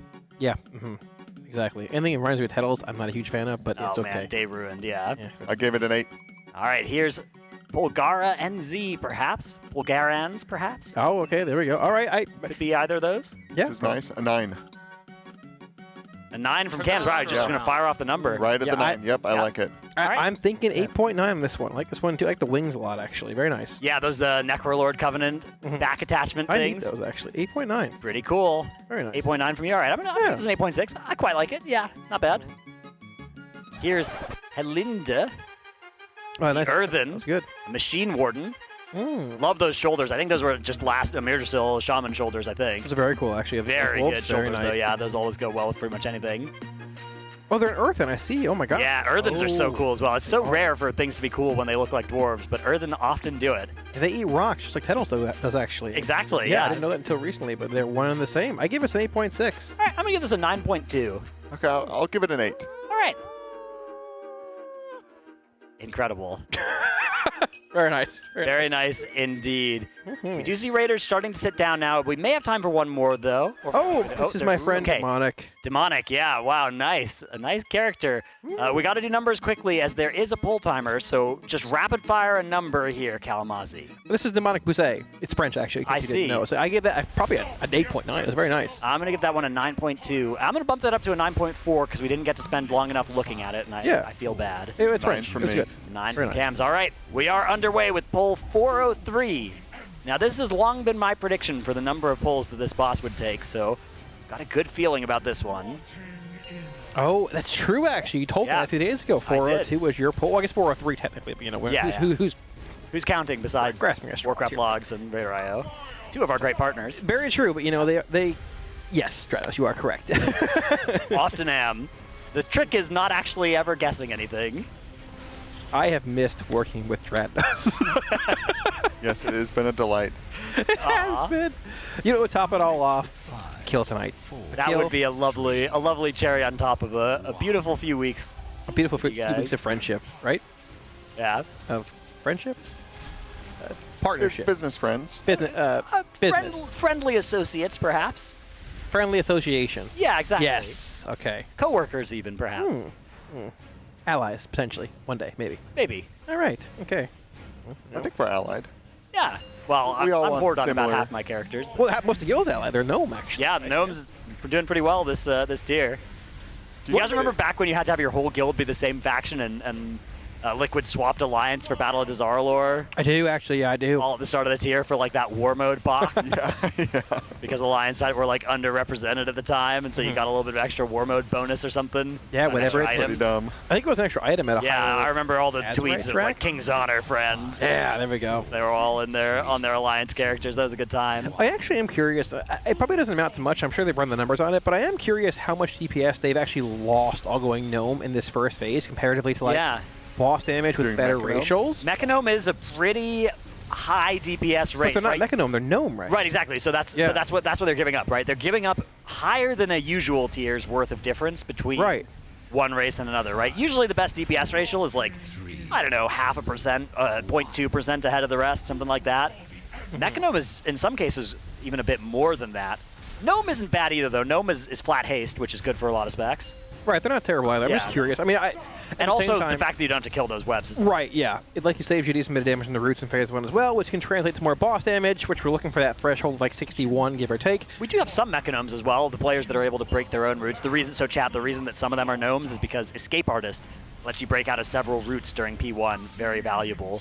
Yeah, saving both HPS and DPS. But then some players like Fired Up, I believe, is still on the Mechanome lifestyle because he can just blink out of those instead. Yeah, playing Blink and instead of Shimmer, having Ice Flows, which I think is the right choice in this fight. I see him casting Arcane Blast on the move a lot, very helpful. He does it a lot in this phase. He has those ice flow charges, and then the blink breaks the roots. Very good utility. About to greater invis this grip here. You see he still gets knocked very low. Does a ton of damage. Nice little breaths coming out from the evokers. The shield is getting low. They're gonna beat it. We're on It'll be pace close. to beat this. The question is, how low can we get the boss HP going into this second phase? 62.82 is where we're at now. 61 point something would be incredible here, but we're probably going to land around 62.1, 62.2. Not bad. Yeah, and sort of on the higher end, but not outside their own possibility if we have a perfect poll here, which we've seen them nearly replicate a couple polls here. It's been about half an hour since we've seen that deep phase 3, but with a couple breaks mixed in here and there, I mean, we're still in equal territory, right? 62 is still more than doable if we can make it through phase 2 without losing more than one person. Absolutely. Here we go.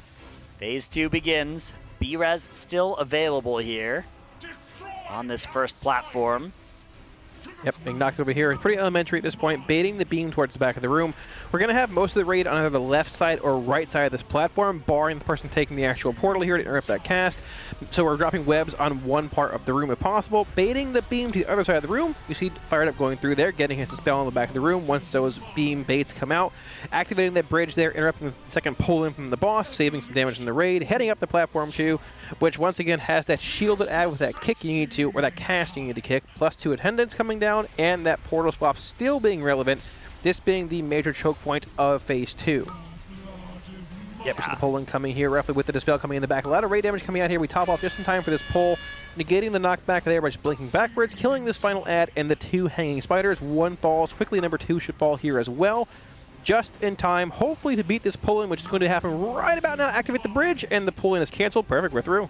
Yeah, generally that second platform is the hardest part of P2. It's not totally safe coming up here. They do have 2 reses if anything goes wrong, but they're going to want to save those to the end of the fight. It gets very sketchy, and we've seen they need everybody alive. Hopefully no one dies during their cooldowns. So, yeah, kill this ad, get to P2. Yeah. I think this is a perfect pull. Yeah, we've got 2 reses available here with a 62.2 threshold on the boss. Once again, not the lowest, but not the highest either. We're going to have about 12 to 13 seconds of raw damage on the boss coming up here as well. We've seen on the pulls they've gotten very low, about a 56 or so % threshold when the boss lands here after this RP in the middle of the room. This time right here, though, is pure damage on the boss. If you're moving to a spot here ahead of time, you're casting spells on the move. Otherwise, you're planted here. Max damage on the boss, 59%, 58 coming up momentarily. The boss is going to land indicated by a small blue circle, 58, 57 coming up here. If we can hit 56, this is actually a pretty good push coming out of this compared to before. 56 point, we'll call that 56 roughly, give or take. Yeah, call it 56. You know, call it 55. We're feeling generous sure. today. You know, it's pull 403. We're locked in. This exactly. is the kill. We've been locked in for ages now. These players have been just playing to the absolute utmost of their potential, given just how close they've gotten a couple hours ago with that 1.76% wipe. Yeah, we see those hatchlings falling in the back behind the boss there, optimizing for max melee damage as well as just meat grinder cleave. These webs coming out here aren't that big of a problem in the first part of the phase here. These 3 acolytes are pretty trivially here as well. Burning 1 down, moving the boss along to number 2. Once this one falls, moving to number 3 if it's even left alive at this point, which is, you know, a question in itself. Breaking those shields to then kick those ads. The next thing here is going to be grabbing these 3 essences on the floor. Yeah, they're this dropping is done by 2 death. tanks and 1 non-tank. 2 tanks will be picking up essences every single set. And then we're going to have 1 non-tank the first time, 5 the second time, and 10 the third time having to carry those essences, taking a lot of damage across the raid. The tanks will also be taking a lot of damage after this first set, as they will have a massive 500% increased damage from essences vulnerability that you can see there, that 4-minute debuff that has just been applied to Yips. Yeah, Yip's dragging the boss to the next corner of the room here, saving as much space as possible. We see that next spawn of hatchlings also coming out in the back of him here, committing that ring of peace right onto the boss here to give max amount of cleave. This is where the fight gets interesting and pretty demanding. So we're going to have these shackles coming out momentarily after these webs fall. We have an ad. Oh, okay. Nearly getting in, but they managed to stop it. Here come the shackles. Watch this ray damage coming in. The AMZ is down. We're in it super low on Malarcus here. We all make it through. The 4 acolytes are also up now as well, cutting the boss around to that circle acolyte there, trying to burn it down with those chains. Also, we're through the chains. We lose Fired Up here. Here comes the B-Res. That is Spymaster's web stacks lost, but not much else. He wasn't in his CDs, I don't believe, just yet. That'll be on the next set of ads. Yeah, this still may be doable with one res available here. We have, like you mentioned, lost that one Spymaster stack. We're committing Luster on the 830 mark here, which is going to be the next set of Acolytes. The next task here, though, is grabbing these 7 essences on the floor, getting through this Nova that's coming in, which is going to be placed right there, that portal around that circle mark, porting through roughly right about now. Then quick spread for this max damage coming out from these spread circles we have. Oh, we lose Exile here, unfortunately. We have one res available for him. We should get it. Yeah, melee DPS, doesn't have a Spymaster's Web, not losing too much execute damage. We do need to get him back up soon, though, so that we can keep his damage on the boss during this pivotal end of the fight. Here comes another set of shackles, and then it's going to be tank mechanic, and then after that, it's going to be 5 Acolytes and Bloodlust, and that will be nearing the end of the fight. Here are those hatchlings. So many players in the Raiders, so low, but it looks like they're going to be able to stabilize. They have to dodge these web blades, though. These will kill any players unfortunate enough to get hit by them. Die here. We made it through. Yeah, we made it through. All right, this is going to be it. All the hatchlings are dead. We have the 5 Acolytes ascending from the ceiling here. We have the Lust being committed as well. This is that big damage push. Second potions, max Spymasters here. Big damage coming in. We have an explosion in the right from somewhere. Exile goes down. We can still push here through a decent B-Res bit. is coming up in 5 seconds, so we can get Exile back up. Again, it's not the end of the world to lose a melee here. So we are going to keep this boss moving between these Acolytes. They die, they drop their essences. We can't pick them up just yet. We need to make sure that we delay picking up these essences until the perfect time. They're all spread so far over the room. There are now 12 of them on the floor, and they have to get all 12 through this portal that they've just dropped. Yeah, sub 13% in the boss here. We have a decent bit of time. So low. Yeah, keep in mind as well, if we can live through this, we'll have 20 alive for the boss burn. The boss is almost at 11%, sub 11% for this portal skip coming in here. We're going to see sub 10% in this boss with the portal coming up. We have the last line dodge here. As long as we make it through here in time, spread fast, don't lose anybody. We have like half a minute of burn left from the boss here. Dronako goes down. We have no res available. We lose Dronako, Dryany, and Exile all go down okay, here. We still have a lot of the raid alive. 8% on the boss now as we've dropped all those essences towards the middle of the room. Now we just have to burn the boss. Not much happening until this ring cast starts, and then the boss will teleport to the middle of the room. There are some essences towards the edge of the room, so if those exist, they will get hit by that Nova, which will be very bad. Here comes that ring cast. They need some heroic sacrifices here. Scott is going to go for one. He picks it up. He's in that bear form, that frenzied regen, tries to move it farther forward, but alas, it still explodes. And the boss at 3.91%. It's so dead. Lives to fight another day. If you get a 61-ish% push in phase 1, everybody lives, the boss is dead. That is extremely dead. If we can get there to the end of the fight with everybody alive, if we can drop those essences in the middle of the room rather than having some on the outside, that's an extra 5 or 10 seconds that you get while that ring is closing in before it contacts one of those essences and wipes you. Yeah, we just had deaths coming out of that spread too. It might have been Dronako or Exile that dropped it when they came out. There's just so little room to move after that final Nova when you have 12 essences going out there too. Plus, you're trying to save as much space as possible to have a clear spot for the boss, like tank him and fight him for that last, I guess, 20-ish seconds, give or take, but there's just nowhere to go, right? Yeah, you are out of room at that time. It is so nasty. Dude, dodging the web blades with that little space as well looks unbelievably tight. Yeah, that part, the ring's closing in. So you got to pick up your essence, the ring's coming, you have that time pressure, and then all of a sudden the floor gets covered all over the place and you have like a point that you want to move to. Yeah, it's so chaotic. And Scott trying to do God's work, saving them with that essence, but the boss was just not low enough. I mean, they need literally a perfect pull, I think. Like, they can't have anybody down for more than a couple seconds. This is a banger of a fight. I want to point out too, Boomy is back on the Fury Warrior.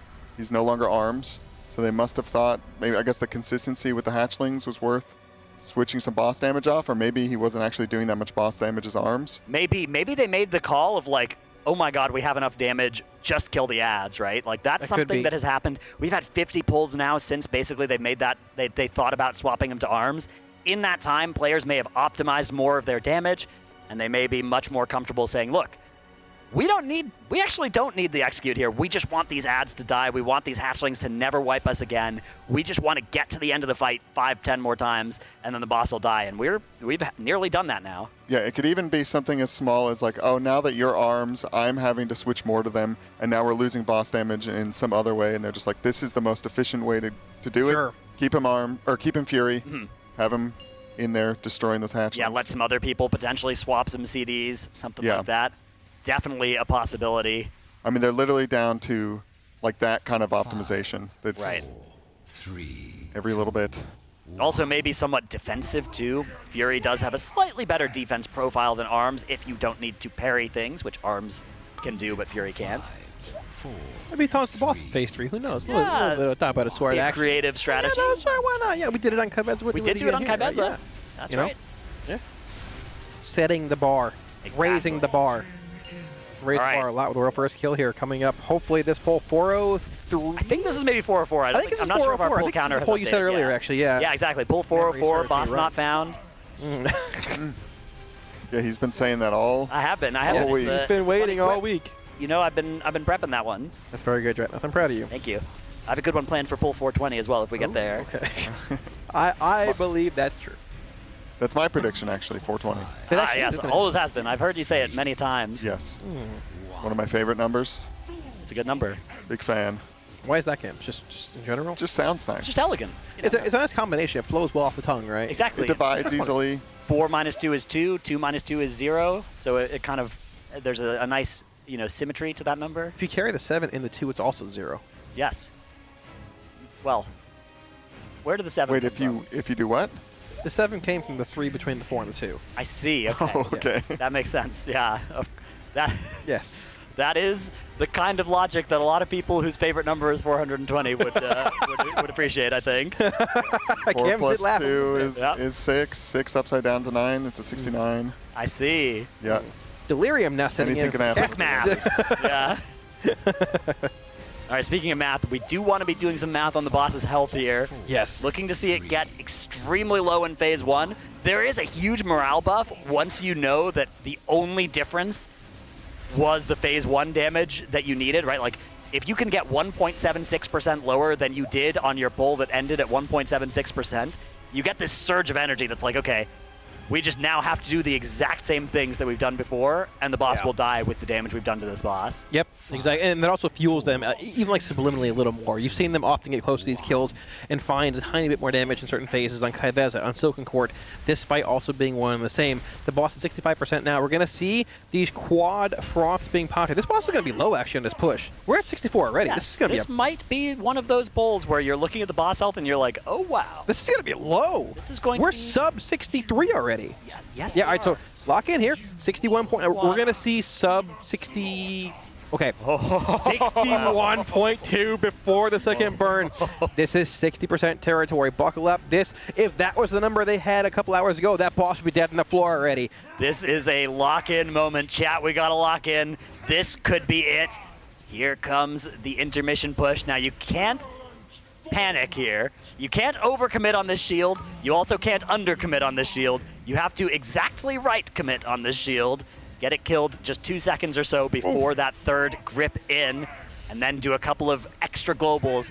If those extra globals work out well, we could see a 60.5. Yeah. If we see a 60.5 here, you are going to see some players locked in a way that you would not believe. Launch, cannon, launch, 60.8, 0.7, 60.7. That's very good. That is exactly the same push they had, rivaling their best push yesterday. This is like new territory, best push coming out of phase 1. If this damage exists in phase 3 like we saw a couple hours ago, this boss is going to die. Absolutely. First, though, we need to get through the second phase. Now, this phase has been so brutally difficult. Even now, 404 pulls into this encounter, they have not got this phase on lockdown, but they do only need to do it successfully one more time. Final time. Indeed, the bait coming down the middle of the room here on that beam. That first set of grips coming right about there. Atlas staying on the platform, lining up his actual CDs perfectly there. Taking this first portal will interrupt this next cast on the other platform, getting teleported to the other side here, getting dispelled right about there. The damage is super high on the raid here. So We beat the actual push on the second grip in, so we're good here. This second platform, though, is where it gets sketchy. This is that shielded ab with double Acolyte set. There's very little room to move here. Baits need to be proper. Webs need to be proper. If we can make it through here, we should hopefully see a good phase 3 push. The raid will be super low off this grip. The spell's coming in now roughly as well. Just about one in the back there. Some raid damage coming in. The shielded ad has just about fallen. It has now fallen. Both these Acolytes are left to burn. Once they are burnt, we can beat the second pull-in, pop the bridge. After this pull-in, actually, we should be okay. Watch the beam. Pull-in's fine. We're through. Pop the bridge. Absolutely. Platform 3. All right. Up now to the last platform of P3. The only check before you can escape this, you have to make sure you beat the Acidic Apocalypse cast, which you can see just barely over on that right-hand side of the screen, that boss frame that's grayed out for Scott right now. That cast is quite long. It's quite forgiving. The real danger here is somebody getting clipped by one of these balls or messing up the portal dispel mythic mechanic, which is ongoing and is still quite a lot of raid damage and single target damage on the players that are going through those portals. Yeah, we made it through clean, though. The boss is 60.7. So just to clarify, last pull, that 3% wipe is about 56% when the boss landed after this burn. Let's see how low we can get it. 60% starting here on that 15-second RP. Let's see how low we can get this boss. I'm predicting 52. Yeah, we've got Scott here doing just as much. He's not in bear form, but he's in a disguise, so he is in bear form, but it doesn't look like it. 55, sub 55% here, landing at 54.5 wow. roughly. That is almost the entire difference on that last pull. If they can just avoid a couple of those deaths that they had on that last pull, this boss would be dead with this extra damage they have found already. Yeah, so we see this first set of hatchlings coming down here right up against that ring of peace. It's still super nerve-wracking to watch this. These need to go down quickly here. We have those warriors popping specs for that max AoE there with Meat Cleaver on the boss as well being stacked on top of them. The next mechanic we have here are these 3 acolytes spawning, dropping 3 essences on death with this web overlap. Pretty elementary at this point, but even missing 1 essence will still spell disaster for this raid. The first one dying about now. Boss being moved to the middle Acolyte here as well, which also is dying. Moving on to the final one here on X. Boss already sub 45%. This is a record low for the boss at this point. 3 essences on the ground here. Need to be picked up within about 5 or so seconds for this portal swap we have coming now. All 3 are grabbed. Portal's being taken about now. Ported back. Quick spread here. We're through. Step 1 is complete, Drados. Yep, Operation Kill the Boss is so far so good. 2 B-Reses remain available to Liquid as well if we do have a small disaster. Of course, we can't afford any kind of big disaster. All 3 of those essences successfully drop behind the boss. Nobody accidentally picks one up. That's another important part of the plan here as we get to our next set of tank mechanic overlap. Here come those hatchlings that need to be kept from getting into the boss, but also kept near the boss so that they can get cleaved down efficiently. The Ring of Peace expires into the capacitor totem from impact to keep them stunned. Out of that, a few more stuns. They're able to get them all taken care of. Now we have 3 Royal Condemnation Shackles and 4 Acolytes that all need to be cleaved down. This boss will be slowly moved between all of those targets to just keep that single target as optimized as possible. Yep, circle ad dying here. Moving on to Skull, and we have 1 final ad on the far left here. These 4 Acolytes also dropping essences here, so we're going to have a total of 7 essences to carry through this next Nova, which means we have 1 final Acolyte set afterwards. But step 1, make it through this. Grab all 7 essences. You see how you have 7 seconds here for Nick to grab them before the portal comes out. We're going to be grabbing right about now. Portal should already be spawned. Getting in position here for the essence, I guess, that port through.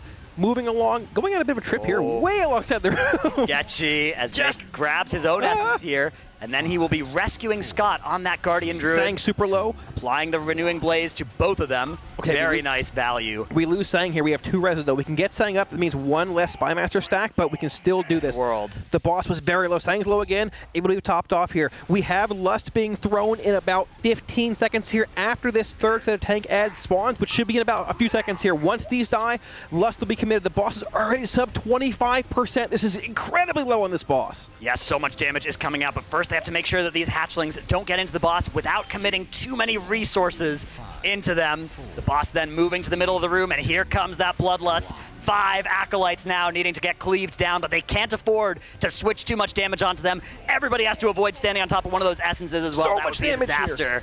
Yeah, we're able to make it through all 20 or so life here. Max boss damage coming in. These 5 Acolytes need to be burned here. The last task we have on hand is killing all 5 of these, grabbing boss is so low already, it's almost 10% at this point. Grab the essences, take the portal, do it properly, and this boss is likely toast. Can we see it here? Yeah, 2 B-Reses now available for them, but we can't afford to lose anybody still from this point because we just need all of that damage to kill this boss. The portal is down. 12 essences need to get picked up and taken through that portal, or else it will still be a wipe. 7% on the boss now, as we're going to see all the players heading over to way in the back. saving the raid. Incredible play. He goes and grabs the essence in the middle of nowhere and gets through this portal to prevent a wipe. 4% on the boss. Sub 5% on this boss here. We have about 10 seconds to the boss and rages. Came into the sub 4%. Everything you have saying is down. Get a res out here. Sub 3% on this boss. And there we go, 3% on the boss. The ring cast hasn't even started yet. They have so much damage. Sub 2%. No way they can wipe from here. Can we do this? 1%. There it is. Wait. World Forces.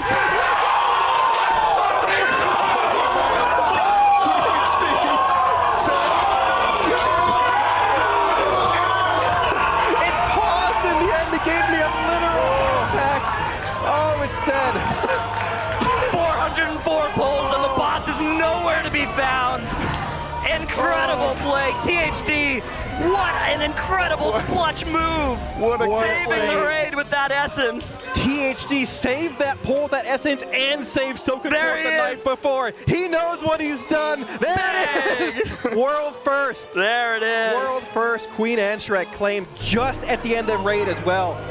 Oh my, dude. Wow. Last pull of the night as well. What are the chances? It's the pull we called. As we said all We along. called it. We knew all along, let's be honest here. Incredible. What a performance from Team Liquid this tier.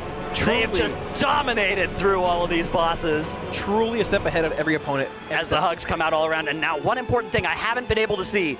Has Dryny received a hug from Team Liquid Maximum just yet? Has that already happened? Has he been denied once more? Black hug. There it is. I'm sure he got him. Yeah, he had to have gone to Dryny first. Wow.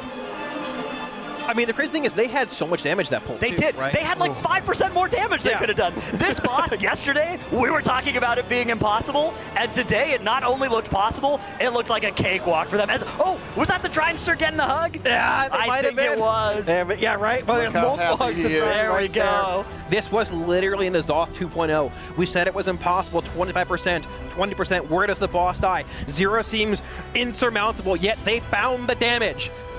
Throughout, 404 pulls, they made the impossible possible. World first Queen Anshrek falls to Team Liquid just at the tick of midnight.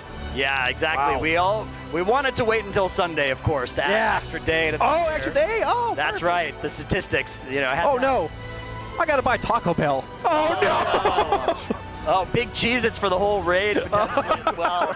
Coming in. I think actually you had that for pull 400, so you're not going to be held to that, Cams. Oh, goodness. Maybe some charcuterie. Ah, yes. Celebration. I cannot believe how well they played this tier. Like, stunning performance from everybody. Every single boss as well. Yeah, I cannot believe it. Wow, just so ahead of the competition. I want to see a replay of that THD gate at some point. That was amazing. Potentially the best play to have ever been made on a world first kill. You've seen some incredible plays, but that play quite literally saved that bull. Yeah, I don't know if he was assigned to something. I'm going to have to get the story from him, but yeah, man. I don't know. Did he put a self-port down also? I think he had a circle, but I don't know how it happened. It was all a blur. It was a Soulburn demonic gateway into the actual... What a gamer. Yeah, he saw it across the room, literally saved the pull, secured the world first Queen Anshrek kill. Liquid was in a commanding lead for most of this race, and the question was, through everything this boss threw at us, what seemed to be insurmountable DPS checks, incredible HPS checks, 3 Acolytes into 4, into 5. What seemed impossible, they were able to work through, albeit 404 pulls, likely rivaling, maybe just straight up being probably the hardest end boss we've seen in modern WoW. I think it is. Look almost elementary. I think this is going to go down in history as one of the most impressive displays of optimization and pure raw individual gameplay from these 20 players. Yeah, I've seen a lot of bosses in my day, and this one, it made me think, oh, this is impossible. This is actually impossible. Yeah. But they found a way. Yeah, everybody being positive was right. They found the damage. They just inched out percent by percent. And man, they made that kill. I mean, it froze up at the end. I don't know if the NovaCast even got off. Yeah, a little bit of lag was going on I there. had a heart attack. Is there a hidden phase here? What's happening? Yeah, it felt like Where's Kungan? That reminds me a bit of the Nazoth kill. Splat stuck in a key right now. Oh, that's good. Not leaving his friends. He's going to complete That's what we like to see. A little bit of Mythic Plus Keystones. They actually cut to his POV earlier. He was trash farming with his EU guild by doing a heroic split with Liquid. I see. He's committed to the cause. That's incredible. Look at him, poor guy. Reminds me of THD farming islands after a world first back in Nyalotha. Wow, man, truly just an incredible performance. Out of all the races I've seen, I mean, I keep saying it, but I don't think we've seen a force as dominant as this tier's Liquid. I just don't. They were ahead from day one. They innovated the Kaiveza strat, making it a 1-tank kill. Every guild below them innovated, or I guess copied the innovation. Well, Kaiveza had some different strategies as well. It did. Yeah. It did, but... The 1-tank in particular, though, was a Liquid special. Scott, late night M.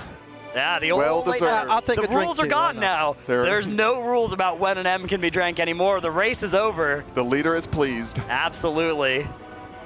Wow, just incredible. I would agree. I think this has been the most dominant performance since Echo's Sepulcher and Liquid's Nyalotha back in the day. Those were, this race has been just so good for them. Every single boss, it's felt like they have played up to their potential.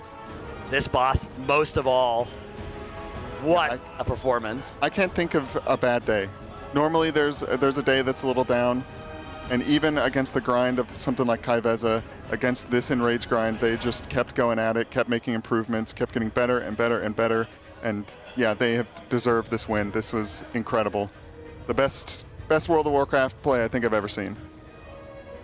Absolutely. All right, run it back. Next tier. Ooh, Point one. Next ready? tier. Yeah, what is it? Let's go. Now,